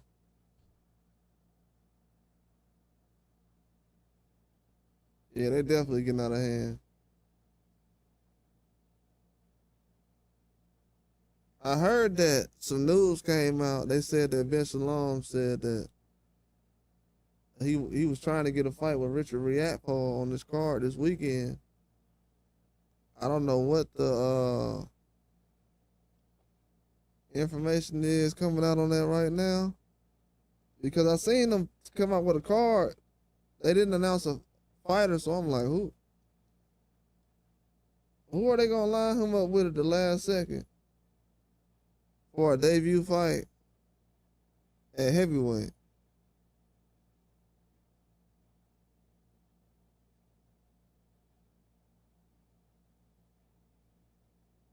Let me see. They say that Ben Shalom is trying to make him have a. They say that Richard Riakpo is set to make his heavyweight debut on the undercard of Canelo Alvarez versus William Skull. Has not fought since the Billy Smith fight.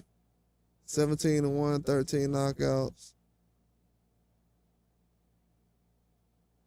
He wants to get him a shot on the heavyweight card that's also representing, because McCauley's on the same card, so Ben Shalom is trying to get McCauley and Riatpo a fight on the same card. I don't know, man. Riatpo needs a fight like that right now because that Okolie fight not happening was huge. I was ready to see that fight. I think that Okolie fight was bigger than the Riley and Clark fight. It wasn't even close. I thought that Clark fight was good, but Riatpo versus Okolie is a home run. I like what they're doing though. Okolie's trying to bounce back, but Riatpo, he's fighting this weekend though on the Canelo versus William Skull undercard. I don't know if a lot of people know that. That's gonna be a huge showcase for him. This is his first time fighting in Saudi Arabia. First time fighting Riyadh season. It's gonna be a huge fight for him. It's a big showcase. So you got McCauley, you got Riatpo on that card. I wonder who else is on that card. I'm gonna go back and look. Cause we gotta talk about that tomorrow. But that's definitely huge news though. He definitely needs to fight ASAP to get himself started. Yeah, that's a good fight though. Yeah, him getting on the debut. They usually have some good opponents for those fight cards. You said they were building him like Joshua? I didn't know that. In my mind, I thought they were trying to build Dubois like Joshua, but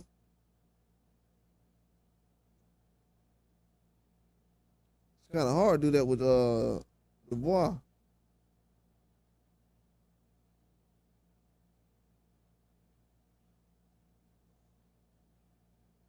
Yeah, Dubois is very difficult to do that with, man. He's always trying to fight a tough fight.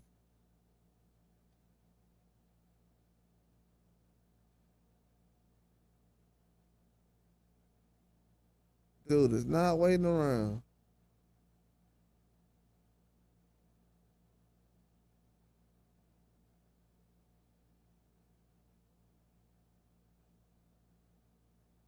Oscar De La Hoya funny, man. Yeah, Joshua, him versus Riatpo, that wasn't even. I think Riatpo is still small for that weight class. I know he's around Wilder's size, but he ain't got power like Wilder, man. I ain't trying to disrespect the dude or nothing, but he ain't got power like Wilder though.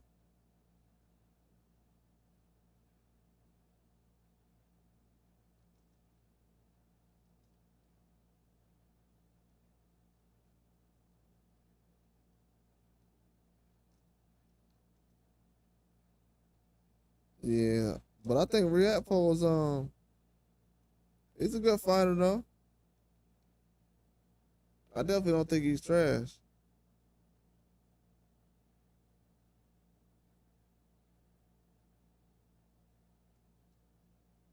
But he gonna have to work his way up as far as heavyweight though.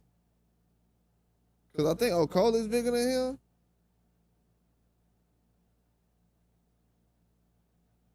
I don't want to just say anything, but I think Okolie's bigger than him now. Yeah, he's not a big cruiserweight. So yeah, I want to see what kind of opponent they have for him, man.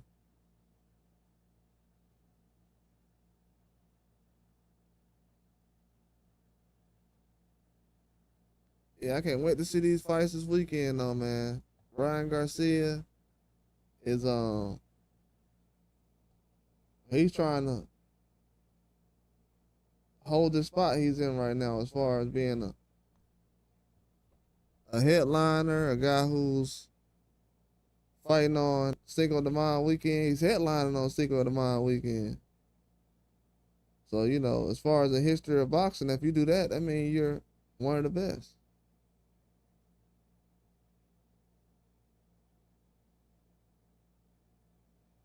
Yeah, if you do that, you definitely consider one of the best. Yeah, man, appreciate everybody for hitting the like button too, man. Hit the like button for me. Everybody who's still in here. Appreciate everybody who's in here right now. We definitely got haters showing up.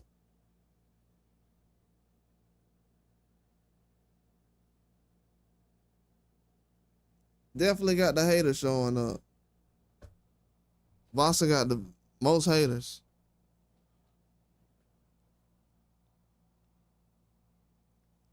That's why when these fights start to happen right now, everybody get quiet. Cause they already know what time it is. All that trolling going out the window now.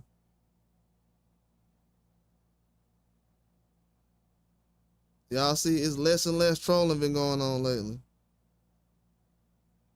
Yeah, man. I know trust me, man, we're gonna have haters come over here. They're gonna be hitting dislikes. They're gonna be sending hate mail. But yeah, make sure they know what time it is though. Because everybody ain't gonna like my style, but just one thing they gonna know is I know what I'm talking about.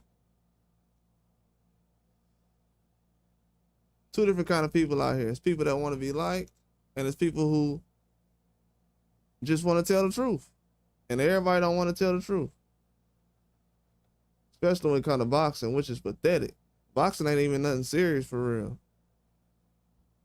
It's serious as far as, but it's not life or death as far as, life ain't gonna be on the line. But in the ring it will, but as far as a fan, it's not like people treating it like it's like they the gladiators or something. Nah. Too much war and people setting boundaries in boxing.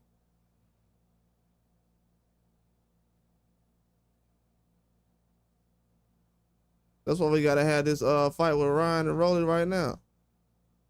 They should have been putting pressure on Ryan, like, hey man, you gotta put somebody tougher in there. So yeah, man, to be honest with you, cause I'm gonna be honest with you, a lot of these dudes, everybody is not going undefeated. If everybody fights each other, that means everybody's losing. Everybody's not going undefeated.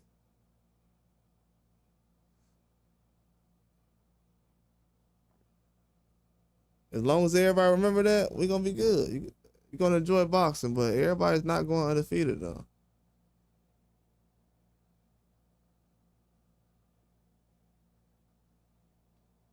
We gotta remember that. And one thing I wanna know is, I wanna know if Ryan Garcia is different from what he was when he fought Tank and when he fought Devin. No matter what people say about the fights or anything else, the dude looks different versus Tank than he did against Devin. Whether people want to admit it or not. The fact that people don't want to admit it, I actually love that they don't want to admit that, because when you say, oh, I told you so, it's going to make people look worse. But you can't have a man test for PEDs after quitting against Tank, and then people will say, oh, I don't know why. I don't know why. I don't know why. I don't know why you have a brain.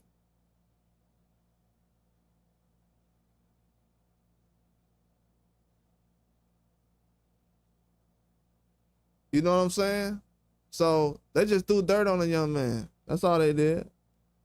A lot of dirt on him without even knowing it. They think they helping him, but they throwing dirt on him.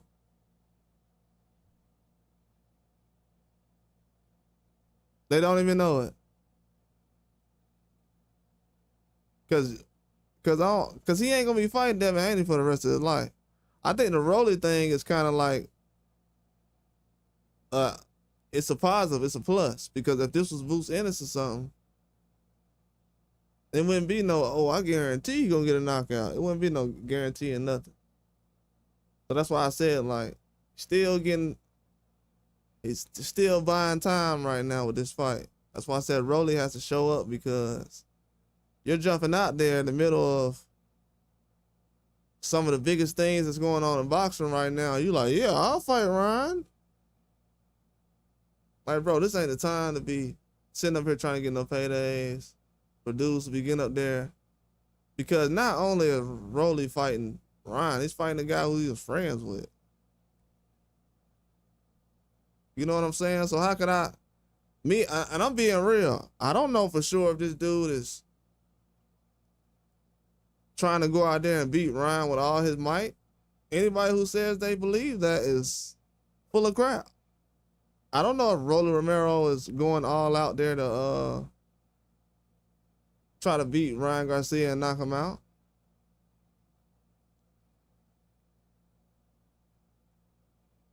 I just don't.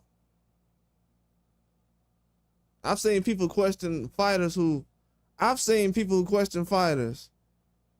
never even took a dive or thought about taking a dive.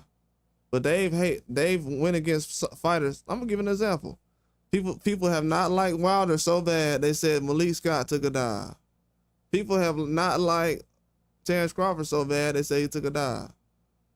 So if anybody says, hey man, I think Rolly gonna take a dive, they would be in their right opinion, like everybody says.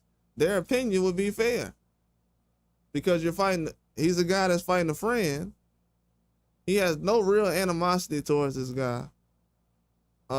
He's one of the only people and he was like one of the first choices besides Pitbull to fight the guy. So I'm like, come on, bro. Like, what are we talking about? Pitbull and Ryan, Pitbull and Rolly, those are the toughest guys we have on this earth that can compete with Ryan Garcia at 147. Jeez.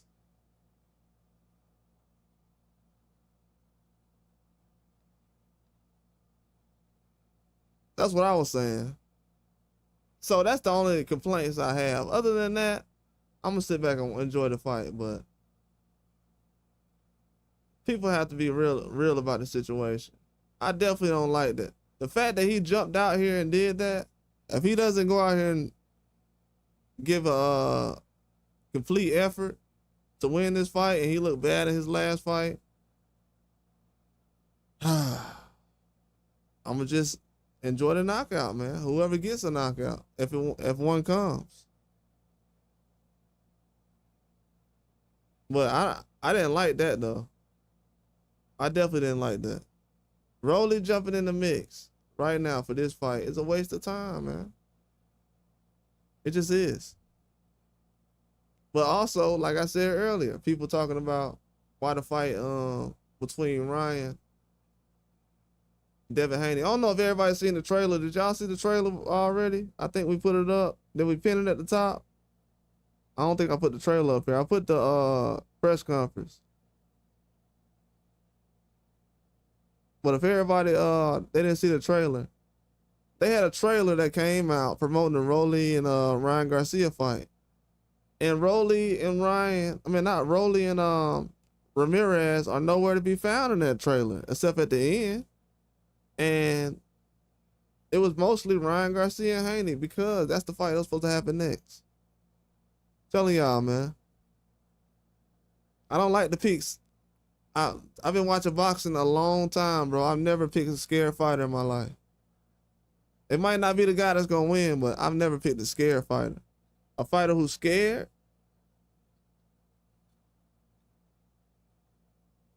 a fighter who needs tune-ups.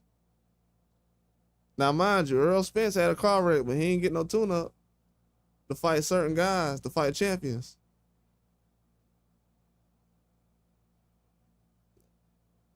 How are you getting a tune-up to fight a guy who just was out the same amount of time as you? Yeah, so it's a lot of questions I gotta ask, man. You know, a lot of people ain't gonna ask these questions, so they gotta get asked. Why is Ryan Garcia getting a tune-up for a guy that's going to be out the same amount of time as him? He could have went straight into a fight with Devin Haney right now. I hope everybody knows this. They were planning for Ryan. They've been planning for a year for Ryan Garcia to fight Devin Haney again. This is why Devin Haney hasn't fought since Ryan Garcia's fought. They are planning to go straight into that fight again. They didn't want to give no reason why he couldn't fight Ryan Garcia again.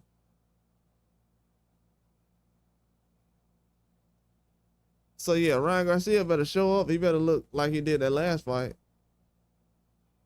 Telling you that. Telling you, he got some pressure on him. I'm letting everybody know right now. Ryan Garcia got pressure on him. He better show up and look like he did in the last fight. He shows up and he ain't got no mustard on them punches. I'm gonna be like, hold up. Because everybody's saying Rolly got a glass chin. I will be careful of saying that now. I will be careful. I'm telling y'all right now, as a boxing fan, I will be careful to say Rolly has a glass chin. Because if he goes out here and goes the distance with Ryan, y'all already know what I'm going to do. So let's be careful. You already know what I'm going to do. And even if I don't do it, it's going to look bad. It's going to look bad. You got everybody talking like, bro, I'm going to be real with y'all. It be a lot of fighters people be talking about like these dudes is Deontay Wilder or something. Oh, what round this dude get knocked out? Bro, he ain't get a knockout his last fight, bro. I don't know if everybody noticed or not, but Ryan Garcia did not get a knockout his last fight. I don't know if that's new. That's how bad the news is right now. You know, if I put that news out right now, that probably would get millions of views because people will be like, what? I thought he had a knockout his last fight. No, he didn't. So if you take a little bit of power off of that, which I think is highly possible, I think it's so possible that I'm tempted to put some cash on it. That if you take a little bit of power off of that, a guy who already didn't get a KO his last fight, so you didn't get a knockout your last fight. So if I take a little bit of power off of that, you should be able to last 12 rounds with a guy like that. I'm just being real. Trust me when I say this. You ain't got to believe me, but trust me. What I'm saying right now makes perfect sense.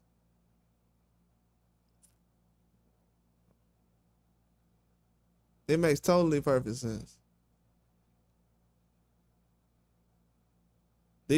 Ryan and Rolly are still two guys. Because the way I look at it, because he did still test positive in that fight. If you look at the other fights that Ryan was in,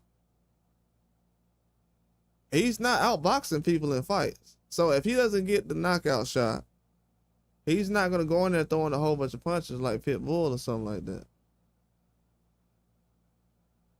The fight not going to go like that. It's not going to happen.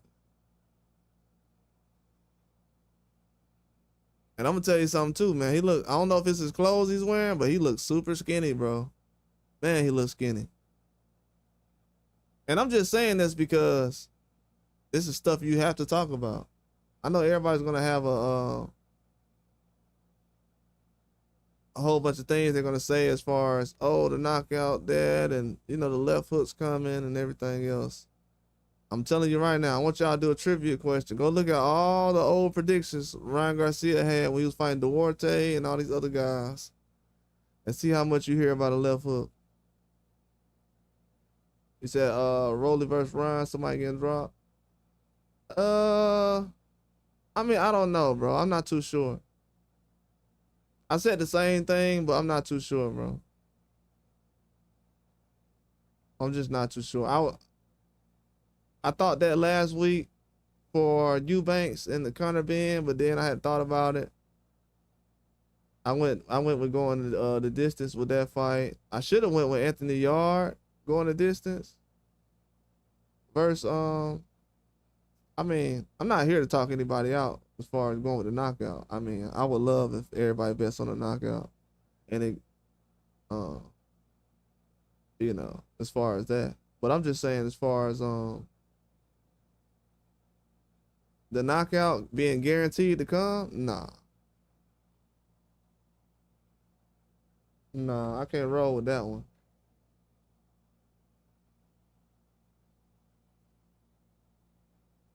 I can't roll with that one. Guaranteed, I just can't. The way Pitbull gets his knockouts is totally different. Now, I don't know who that is. I have no idea who that is.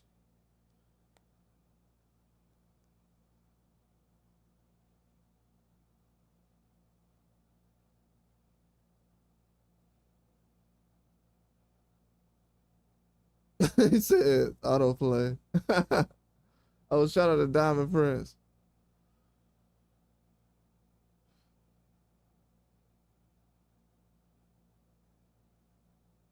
But if he sits here and plays with Rolly, I'm gonna tell you right now, I'm just gonna break it down. Rolly has, I don't know if everybody knows it or not, but Rolly has the most power of anybody that Ryan Garcia has faced besides Tank.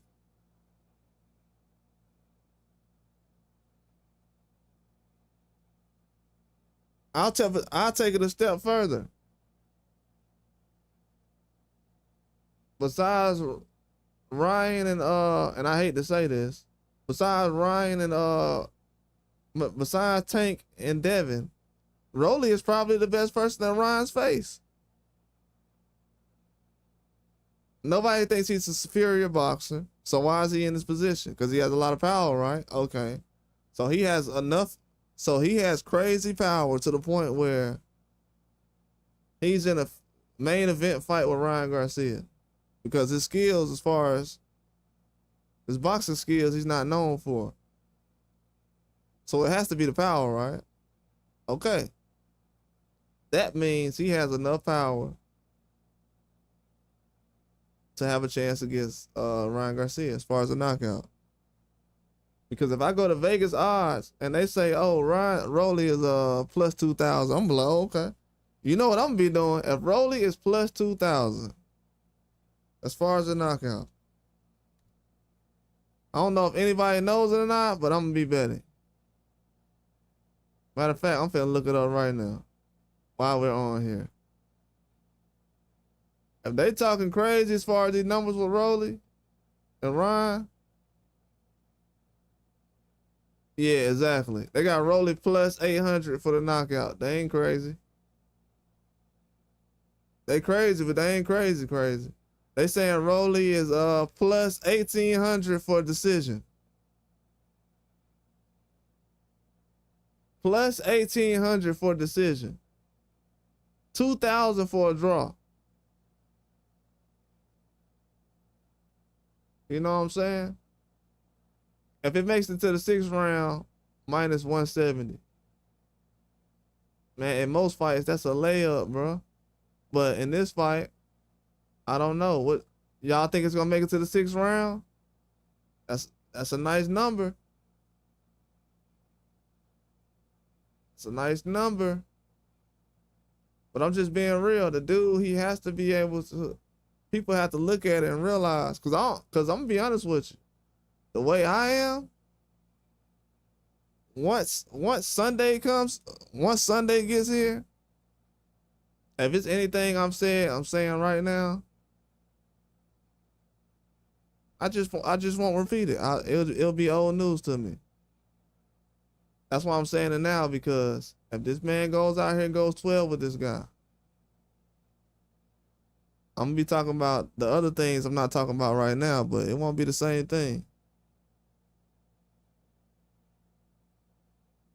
But I'm not a huge fan of guaranteeing knockouts with people, because even me, I'm sitting here trying to figure out, will Anthony Yard get a knockout against Lyndon Arthur? I just couldn't guarantee it. I couldn't guarantee it. Even though the man got knocked out. Listen, Lyndon Arthur got knocked out by Yard the last time they fought. I still couldn't say I guarantee he's gonna get knocked out again. It's boxing, man. It just don't happen. And what happened? It went the distance. And Arthur was winning until like the 10th round.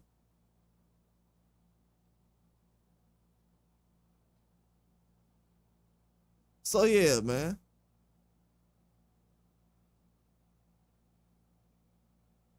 They're gonna have to do their research on Ryan Garcia though. I suggest people do more research on this guy and figure out who he really is, because he doesn't punch like Deontay Wilder. You're never gonna see anybody get punched by Ryan Garcia and they're going to sleep.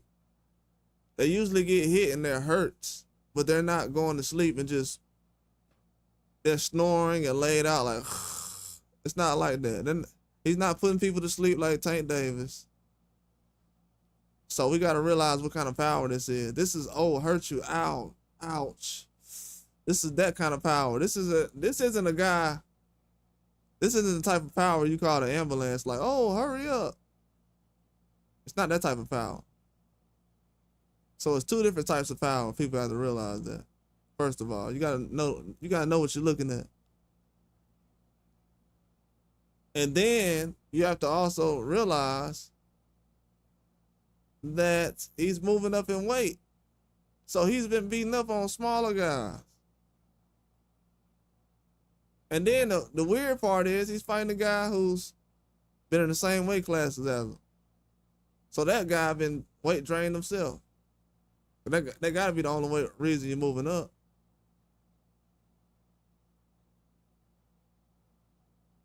You hear everybody right now is happy to move up. As soon as guys is getting involved with Turkey Al-Sheet, what is every fighter doing right now?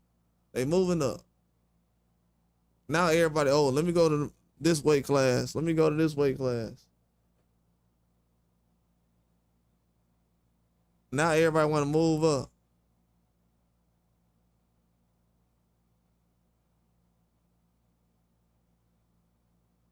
So they got to be cautious of this right now.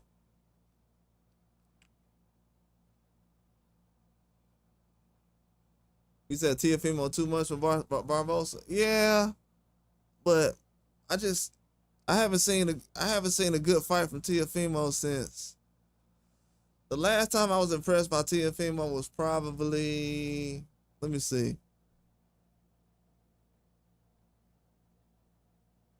You gotta realize Teofimo looked bad last year, bro. Teofimo looked bad. Let me tell you how bad Teofimo looked last year. He looked so bad last year, right? Teofimo looked so bad last year that he went 12 rounds with what was it, 10 rounds?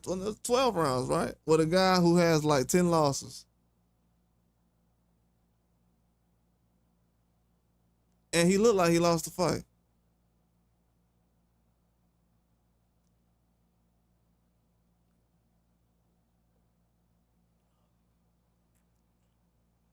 Bro, if you go back and look at, and shout out to Diamond Prince. In Teofimo's last fight, he looked like he lost the fight, man.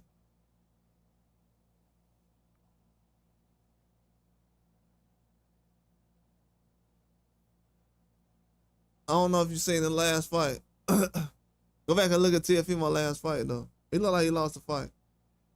Because, you know, a lot of people said Barboza lost the Diamond. I can make a case that Teofimo lost his last two fights against Jermaine Ortiz and Steve Claggett. If he fights any way he did, and what did Barboza say to him? He said, I can't say what I'm gonna say next because, you know, I don't want to put too much out there. But yeah, man, along the lines of that, you know what I'm saying?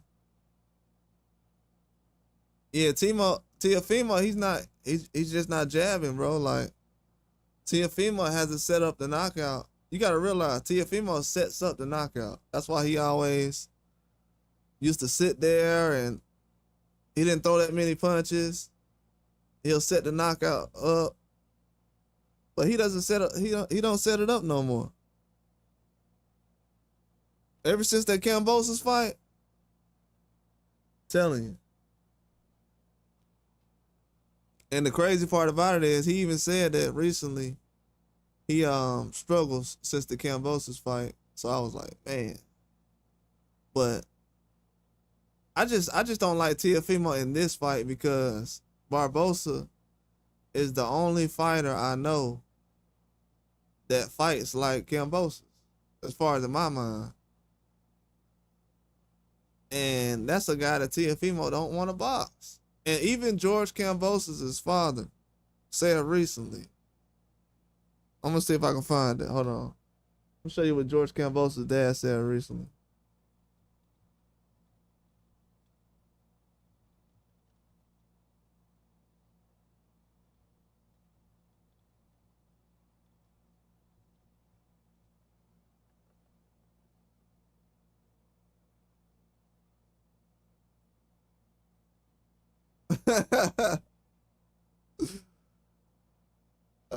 Hey, look what this dude said. Now, why would he say this? Now, most people will say, man, he's being a hater, bro. We know why Kambosos' dad said that. Bro, Kambosos' dad, they beat Teofimo Lopez. So him saying Teofimo would lose, it wouldn't really say that. But he knows that. And the crazy part about it is I didn't even look at the video. I already knew. I was like, if this man said that, he sees the same thing I see. Barboza fights like Kambosos, and Teofimo has trouble with that style. Yeah, it's gonna be a struggle, man. And he's fighting a Mexican fighter. It's gonna be different. I don't know how many Mexican fighters Teofimo has actually fought. If we actually wanted to look at that, might not mean things to certain people, but I feel like it means something.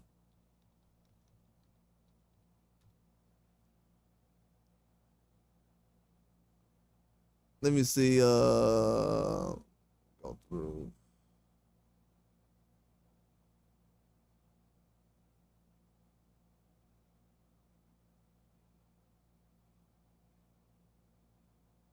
Fought one.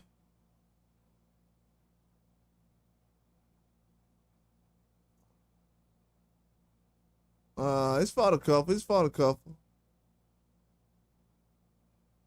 fought like two in the last, 6, 7 years. So yeah, he's not really fighting Mexican fighters like that. He kind of staying away from that. Barboza doesn't have like your average Mexican style, but he's a boxer. But man, yeah, this is gonna be a hard struggle for Teofimo on this one. Not saying that he's guaranteed that he's gonna lose. I'm just saying I just going with what I think as far as could happen. I don't know.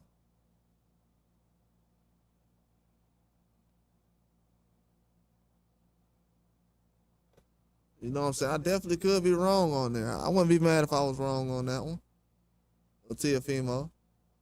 But I definitely wouldn't be mad if I was wrong about that. But I just don't see he's gotten worse in the last couple of fights. And I just don't want to tell myself something else. Because it's nothing else going on. You know what I'm saying? I think he's gotten worse as time went on. But hopefully he gets better in this fight, man. I hope he actually goes out there and show up. I just don't like him, the approach he has to the fight, going into it. Because his approach last year kind of looked like the same way this year. Just not a good sign, from everything I'm seeing. But I think Teofimo still has the power. I still think he has a better jab when he's using it. I don't know, man. I don't got too much belief in it, but I think he has a better one at certain times. But Barboza's better counterpunching, man. That counterpunching is it's gonna be a big deal in this fight. Huge deal. And I think, and to be honest with you, this might sound crazy, but I think him slapping Barboza was a huge mistake. I don't think Barboza had too much motivation. You know, he was already motivated as far as being champion and everything else, but I don't think he had too much motivation personally between him and Teofimo. But Teofimo slapping him, yeah, dude is insane. He's tripping. Oh yeah, I think Inoue will get a knockout for sure. Yeah, it's gonna be quick too. Yeah, I think Inoue will get a knockout, man. Yeah, we're gonna talk about that. I think.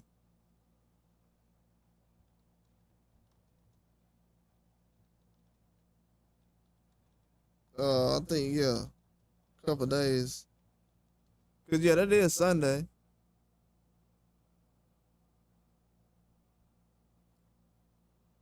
Yeah, I think Inoue gonna get him up out of there though, Diamond. I think it's a wrap. I would have liked to see Inoue knock out Medalia, but I think it's a wrap on that Cardinals fight. I wasn't giving him a chance, but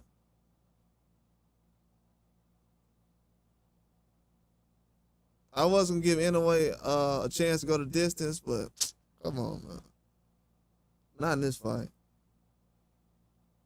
I thought Inoue would have been at 126 already.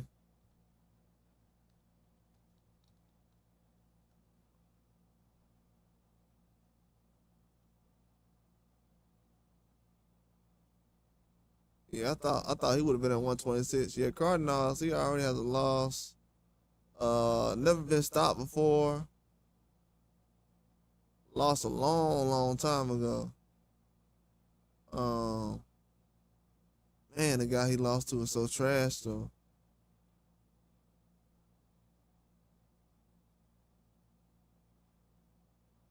I mean, obviously the guy's a journeyman and stuff. You know who he fought. Just getting a check. Fought a lot of tough fighters, but man.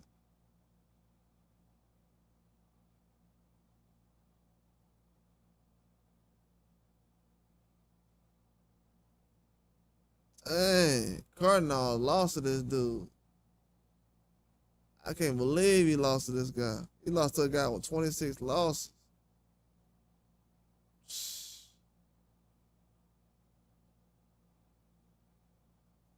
Yeah, it was. We caught him with the on his toes. Boom. Yeah, it was. It definitely was. That's why I want to see Inoue move up, man. I want to see if he can do that in another weight class. But if he can't,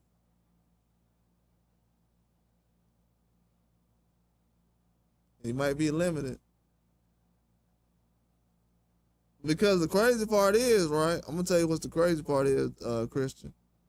Even though Inoue stopped Fulton, if Fulton is a champion at 126 and 130 before Inoue,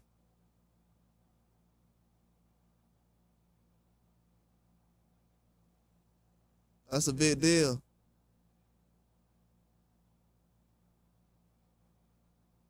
Because I felt like Inoue would have been a champion at 26 before Fulton, but that ain't the case. And Fulton moving up.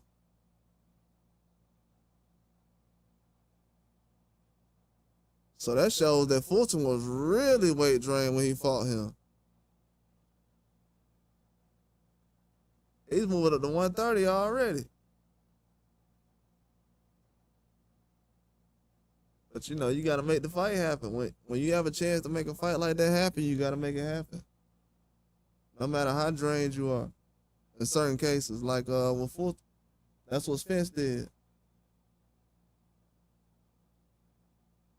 Here we go. That's what Earl Spence did. I knew he was gonna do it, bro. I'm telling you, I knew. I'm telling you guys, I knew Tyson Fury.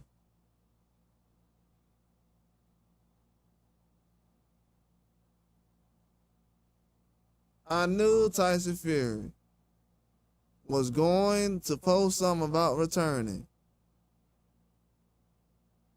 I'm telling you guys. When I seen that fight yesterday with Ben,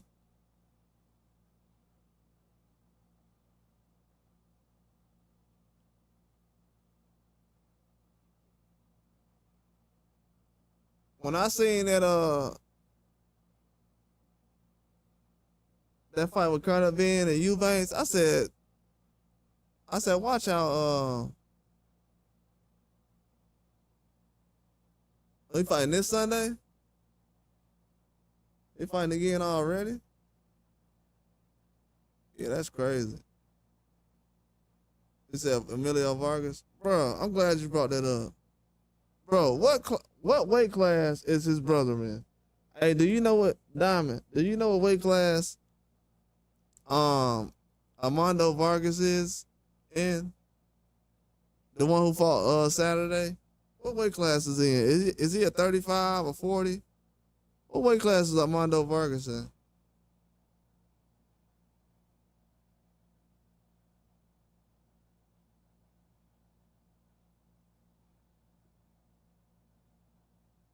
Yeah, I didn't know he was fighting again. I think he's like a 35 or something.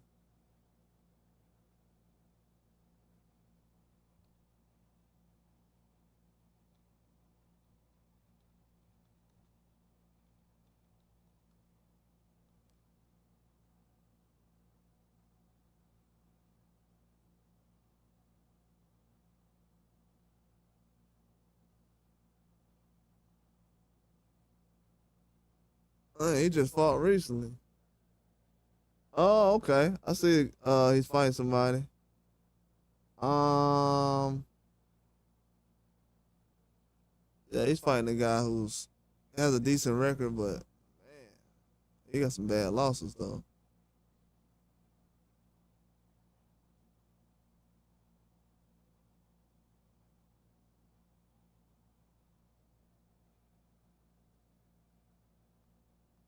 Featherweight.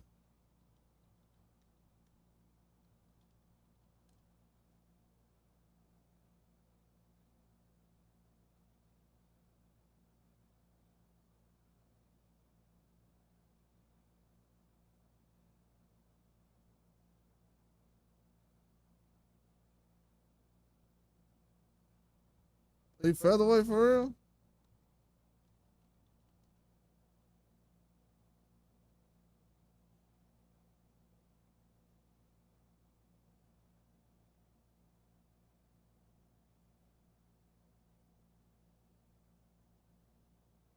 Bro, featherweight.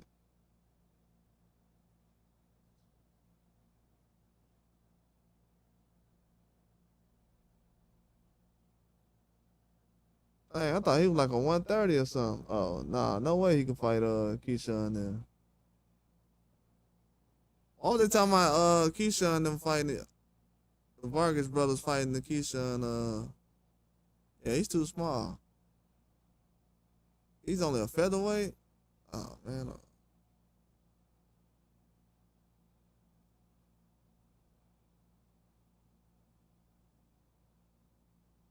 Yeah, I'm thinking this dude like 135, 140. Oh, okay.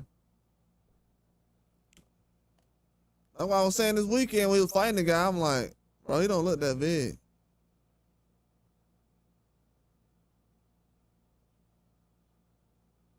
He said, who a Fury fight? Oh yeah, they're talking about yeah, my mind just got taken off of that. Yeah, man, a lot of people changing weight right now. Oh, but yeah, they're talking about Tyson Fury teasing the comeback.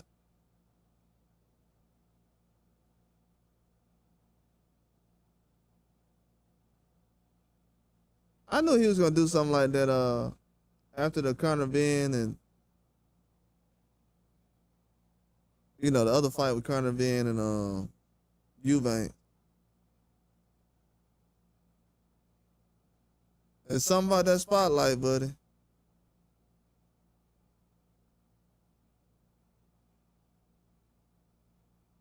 Man, if he fight anybody, even Joshua, he fight Joshua, I got Joshua. If he fights Joshua, I got Joshua. Even after Joshua's horrible performance against Dubois.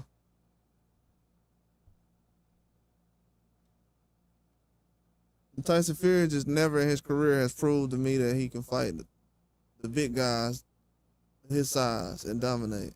Just hasn't. He got to show me.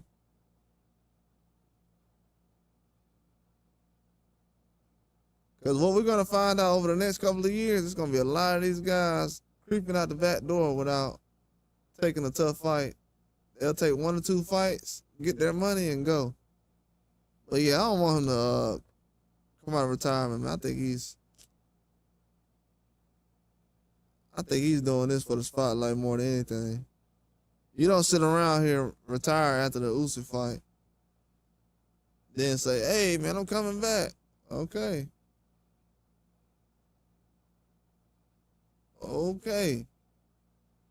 That's why Ngannou said, I still can't get my rematch back. Oh, we know. Trust me.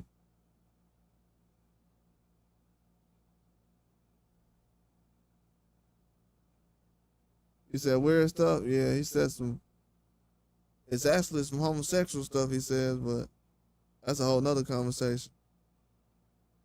Talking about how big somebody's penis is and stuff. He asked Ngannou how big his penis was, bro. On live TV. Ain't nobody sit up here and be like, hey, man, what this dude talking about? I was like, I knew right then, I was like, bro, this dude can do nothing wrong, bro.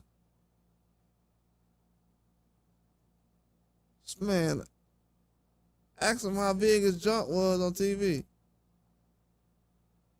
And he kissed the dude on TV. So, you know. And they'll be like, oh, look what Wilder did. Okay, bro. Yeah. These dudes be out here, grown men with families at home talking about asking another man on TV, hey, how big is your penis is? Come on, bro. But yeah, a lot of these fans, they cool with that stuff. They be want to ask the same questions. That's why they cool with it. Us normal guys, we're like, what?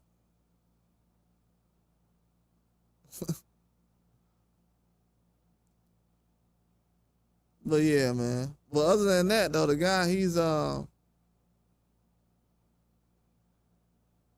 needs to put himself in position to actually make the sport better, man. I don't think we got to be real. Let's be real.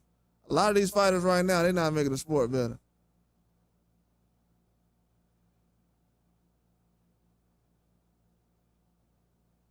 If we want to be real, let's be real. A lot of these guys ain't making the sport better. They milking the sport.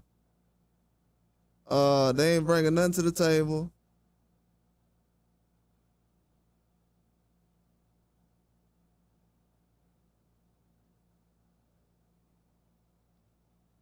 They really letting the young guys sit up here and run the sport right now. Look, hey, y'all got to think about it. Conor Ben and Eubanks are technically still considered young. You know, Eubanks is still considered young. Conor Ben.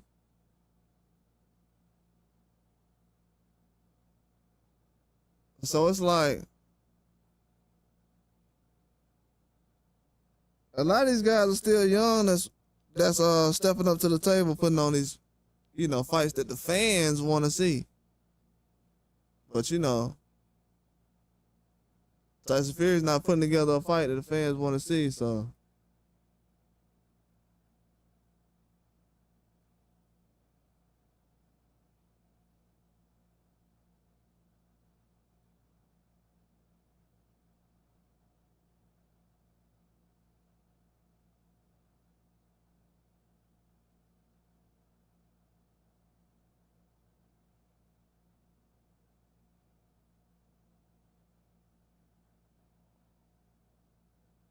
Yeah, I'm trying to get this video. Let me see if I can get it.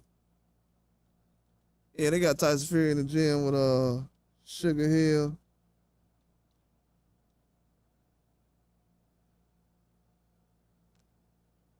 Hey man, we gotta have a conversation real quick before I get off of here. And it's sad to say it, but I'm gonna go ahead and say it, bro. It is what it is. People might not like it, but I'm gonna go ahead and say it. Does Tyson Fury have a Just in the gym, happened to bump into somebody you might know. I'm playing that. Just in the gym, happened to bump into somebody you might know. We back. I got it. You know what time it is. You know what's coming. Just in the gym. Hey, does Tyson Fury have like a problem as far as staying out of the spotlight? I'm gonna be honest with y'all guys. I said this weekend, the first thing I said was, if anything was to happen, because somebody was talking about Tyson Fury come out of retirement recently, and I was like, nah, but then I thought about it. I was like, bro, if anything was to happen or could happen, it would be this guy coming out of retirement.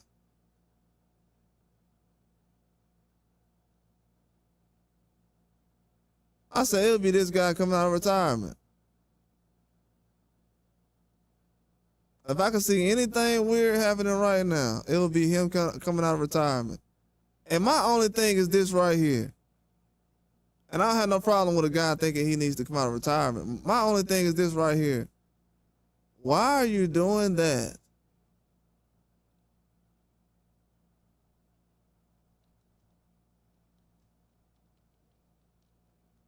Why are you doing that when you already know that these guys just went out there and fought a hard fight that you was supposed to be a part of? You know what I'm saying? That was supposed to be the co-main event to Joshua versus Fury. But now Fury sees all the accolades and things that they're getting, and he's like, oh no. Now he wants to jump out here and, you know, make it seem like it's about me again. But yeah, man, them guys went out there and fought that fight, put the country on their back. Now he wants to get credit for something he never do.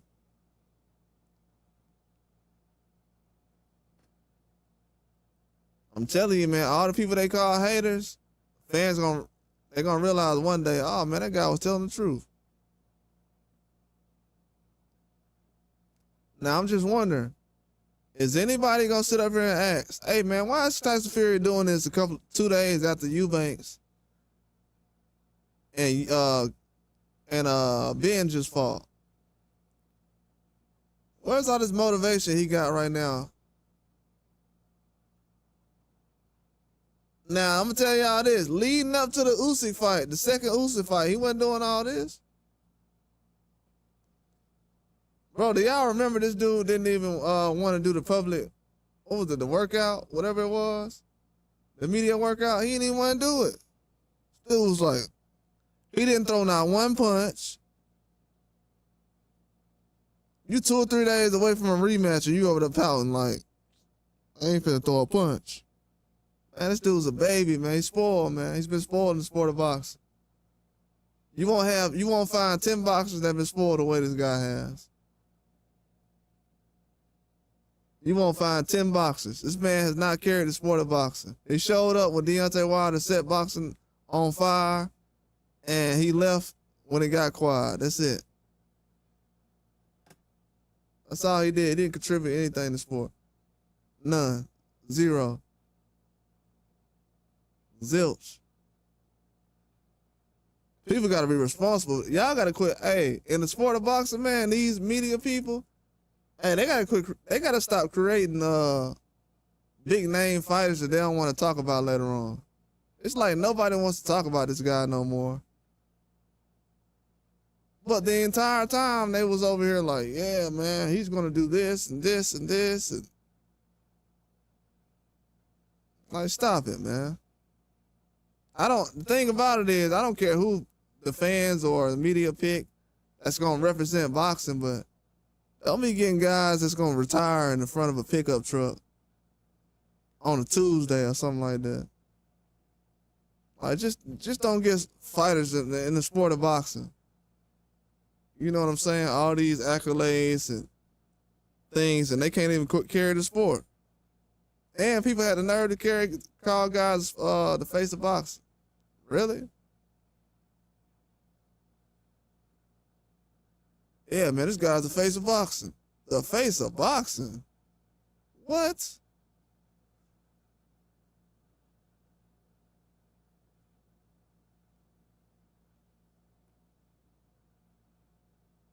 I don't even think people understand what that means.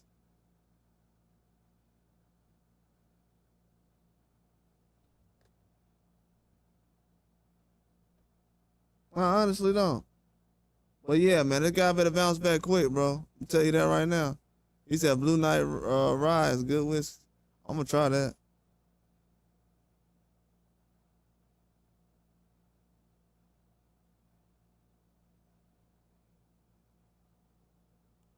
Yeah, man. They gonna set this guy up for failure. Yeah, he wanna get that last. And you know what's gonna happen? What today is? And and I know what's gonna happen.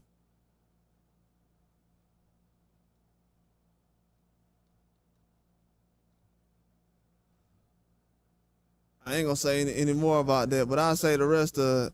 But I think I know what's gonna happen though. As far as behind this. It's a reason why he's saying what he's saying right now.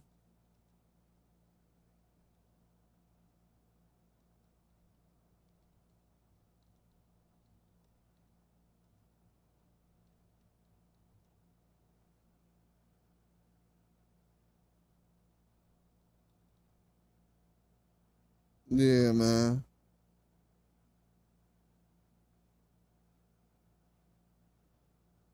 Sport of Boston is definitely in some kind of position right now, but you know, they'll figure it out along the way, man. They'll get these old guys out the way real quick. And I hate to say it like that, but bro, these dudes have been hitting the jackpot and haven't produced anything. We have fighters that's younger, that's in their prime, that's ready to give the public the best fights, and that's what the fans is waiting on.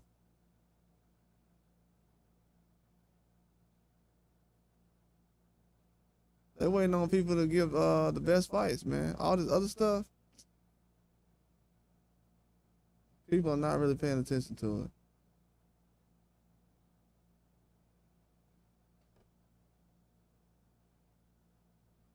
They definitely are not.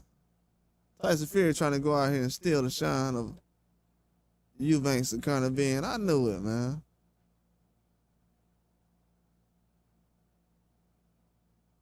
I can't stand that, bro. I'm telling you, that's one thing I can't stand. I know sometimes it's like something that happens in certain situations, but that's just something I can't stand. I can't stand when these guys are so mystical and then all of a sudden they want to be in front of the camera like Diddy. You say you stopped drinking alcohol last year? Oh, congrats, bro. Yeah, I don't be drinking that much. I don't even drink at all, for real, no. To be honest with you. I would stop breathing when I go to sleep. I haven't drunk since June 14th. Oh, good. Congrats, man. Good job, man. Good job, bro. Yeah, you wasn't getting narcoleptic. You said one shot and you done? Oh, yeah. Yeah, I already know. I went to everybody got their little phase when they be going in. You just like, bro, I'm going in too much. That's all it is. Yeah, good job, man. You learn how to step away.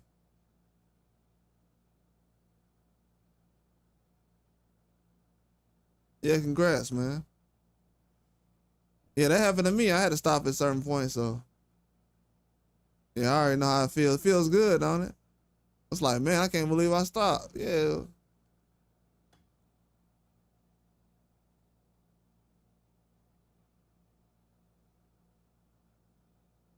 Yeah, it's definitely good. But you had that vodka though. If you would have had something like sangria, you would have been all right.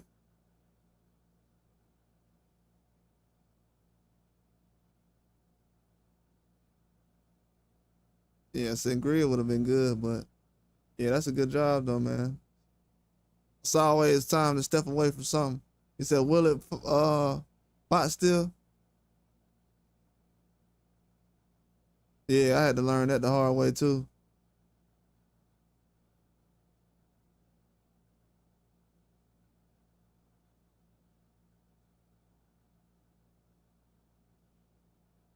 Yeah, man, I can't wait till this uh fight comes on Friday, man. I can't believe this fight coming on Friday. I keep thinking it's coming on Saturday.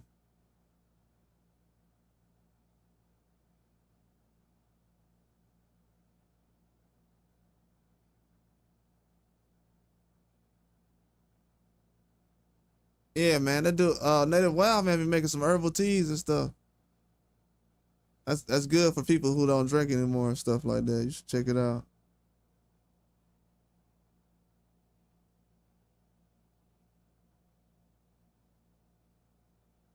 Yeah, but if Fury comes back though, I'm not gonna lie, it is gonna be a big card though. I'm not saying as far as, oh, he shouldn't come back and stay away. No, I'm just saying as far as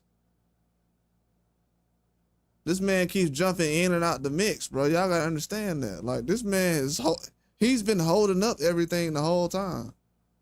That's like us waiting 2 days. We supposed to leave on Thursday. We wait till Sunday to go to Florida or something. And then as soon as we get halfway, Tyson Fury like, man, you know what? I'm trying to go back, man. I ain't even want to go. I'm like, bro, we just waited 2 days on you. Now you don't even want to go?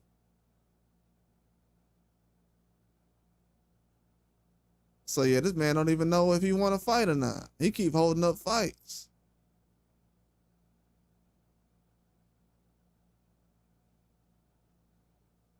Yeah, me too. I had to back off. I was going in around 20. Hey, it's funny because you always, you know, people be drinking more before they are legal to drink. Then when they get legal, they don't drink that much.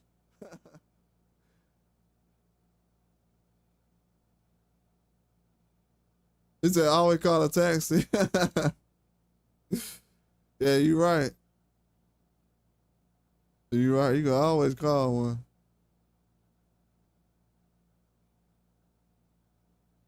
Oh yeah, yeah. Wow, man. You can check out his channel right there. You got some herbal teas on there. I just tried one of them this weekend.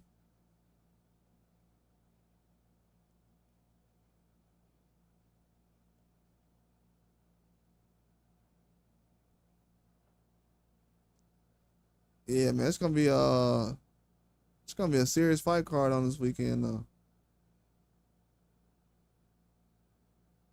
Serious fight card. I don't know why, but they was talking about last week. Ring Magazine was saying, I mean, boxing scene talking about they wasn't invited to the Eubanks fight. I guess they said they didn't have enough space. It seemed like they was upset about that. Now you know how these some of these YouTubers feel. I'm glad Turkey Out of Sheet did that. I'm not gonna lie.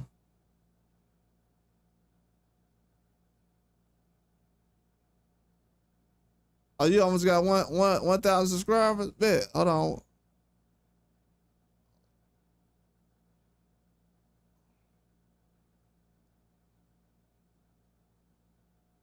Where you at with it?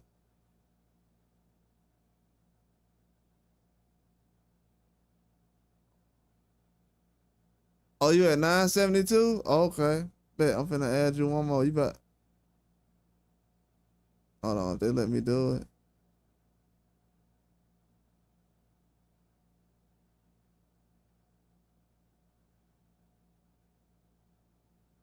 As soon as they let me do it, I probably have to wait till later on to do it.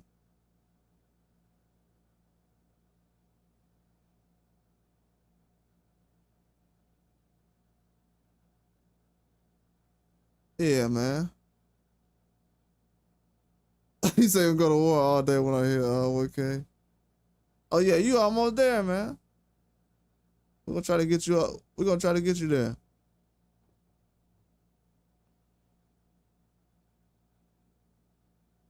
Yeah, you almost there. We're gonna try to get you there. We're gonna try to get you there by Monday. But you're gonna have to hang around. Oh yeah, you do gaming too? Oh yeah, you're gonna be in there.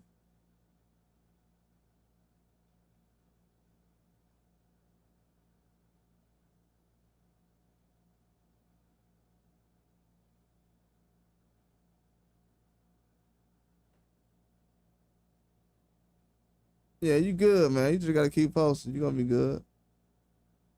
Matter of fact, I got a gaming channel I don't even mess with. I gotta post on there now.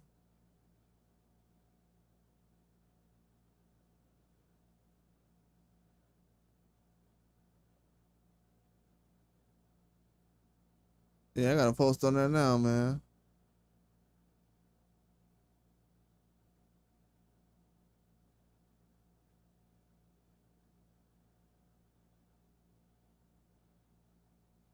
Oh, here we go. Yeah, you only got about what, 26? Yeah, you gonna be on there.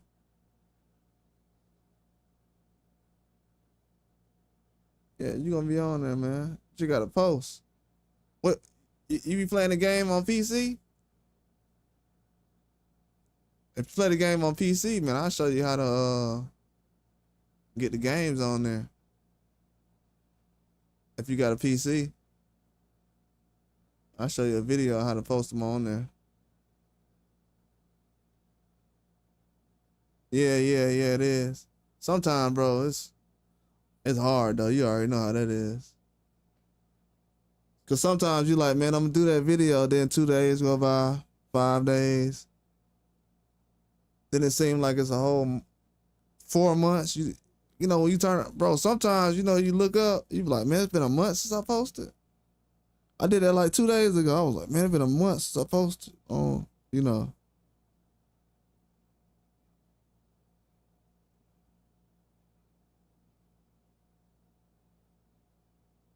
Yeah, it definitely comes in handy.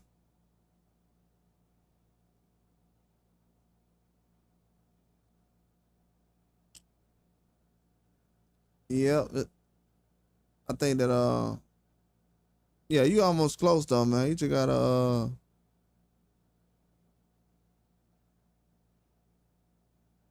post a little bit more. You post some shorts, you'll be good, man. All you gotta do is just repost some of your videos or shorts. You'll get there in no time. I bet if you post 20, look, if you post 20 if you post 20 shorts, if you get 20 of your videos, or just, you can do the same video and just post 20 shorts. From now to next week, you'll have 20 subscribers. Oh, you almost at 1,200? Yeah, wow, man, moving right now.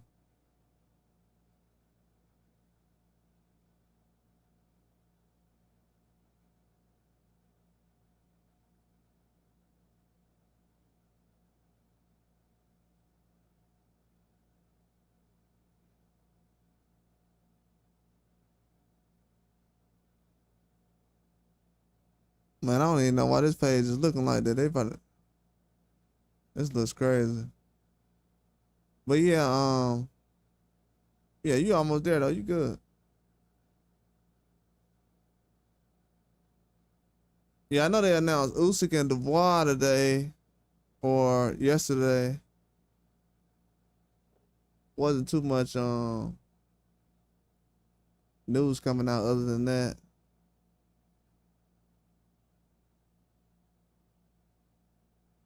Oh yeah, they were talking about Cullen Simpson and Whitaker. Maybe they talking about him and somebody else. I don't know.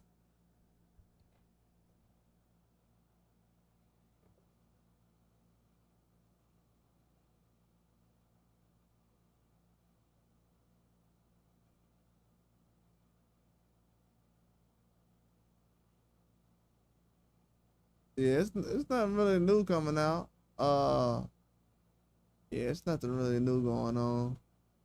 They got a couple of new fights being announced, but nothing really new.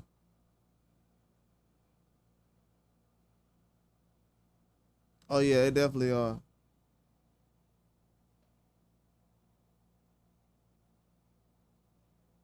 Oh yeah, appreciate that, Diamond.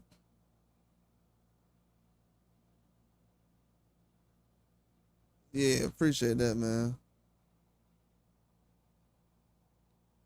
Yeah, but I was just gonna speak on this fight, these fights, because I don't think I'm gonna speak on them too much as far as after this, because we got so many fights coming on this weekend.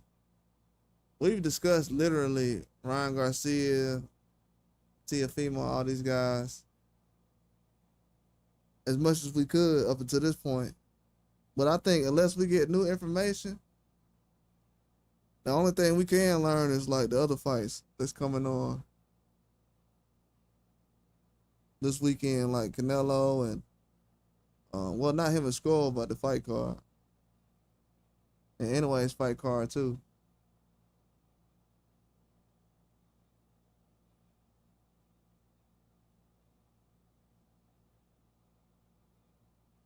Yeah, it's gonna be on point, man. I can't wait.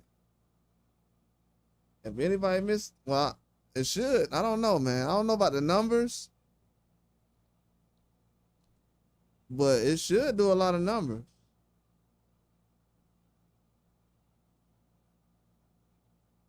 As far as this fight should be. It should do a lot of numbers. I don't know what the promotion is gonna be like.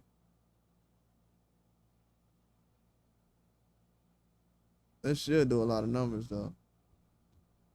If it doesn't, that's gonna be bad.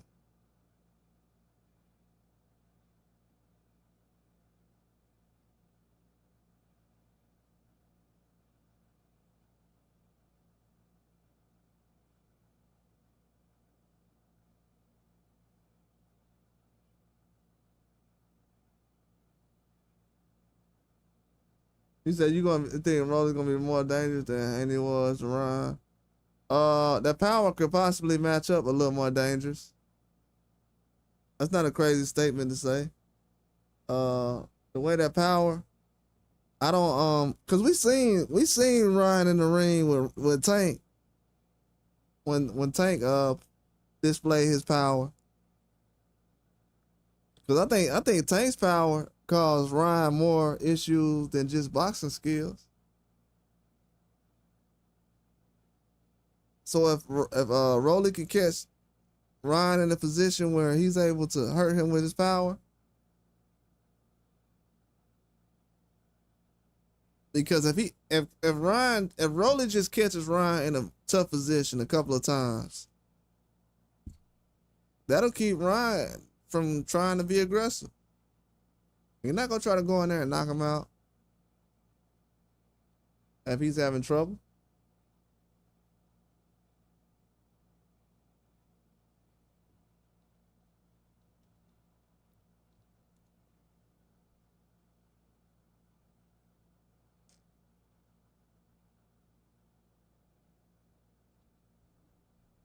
And then another thing too, I was thinking about, as far as the score, as far as the score,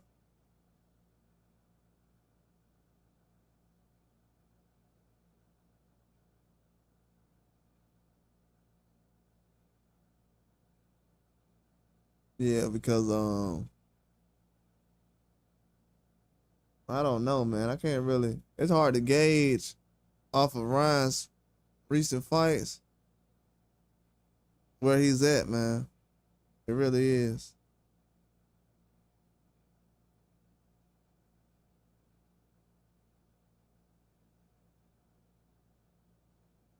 But yeah, man, I appreciate y'all for coming through. I wanted to be on here for a little while and chop it up with you guys. I'm gonna be back on here tomorrow. Probably gonna do something else later on if I have time. But yeah, I appreciate Diamond Prince, Christian, Native Wild Man, everybody for coming through. Yeah, I just want to do this preview for tonight, man. I'm gonna definitely talk to you guys later on. Holla at you.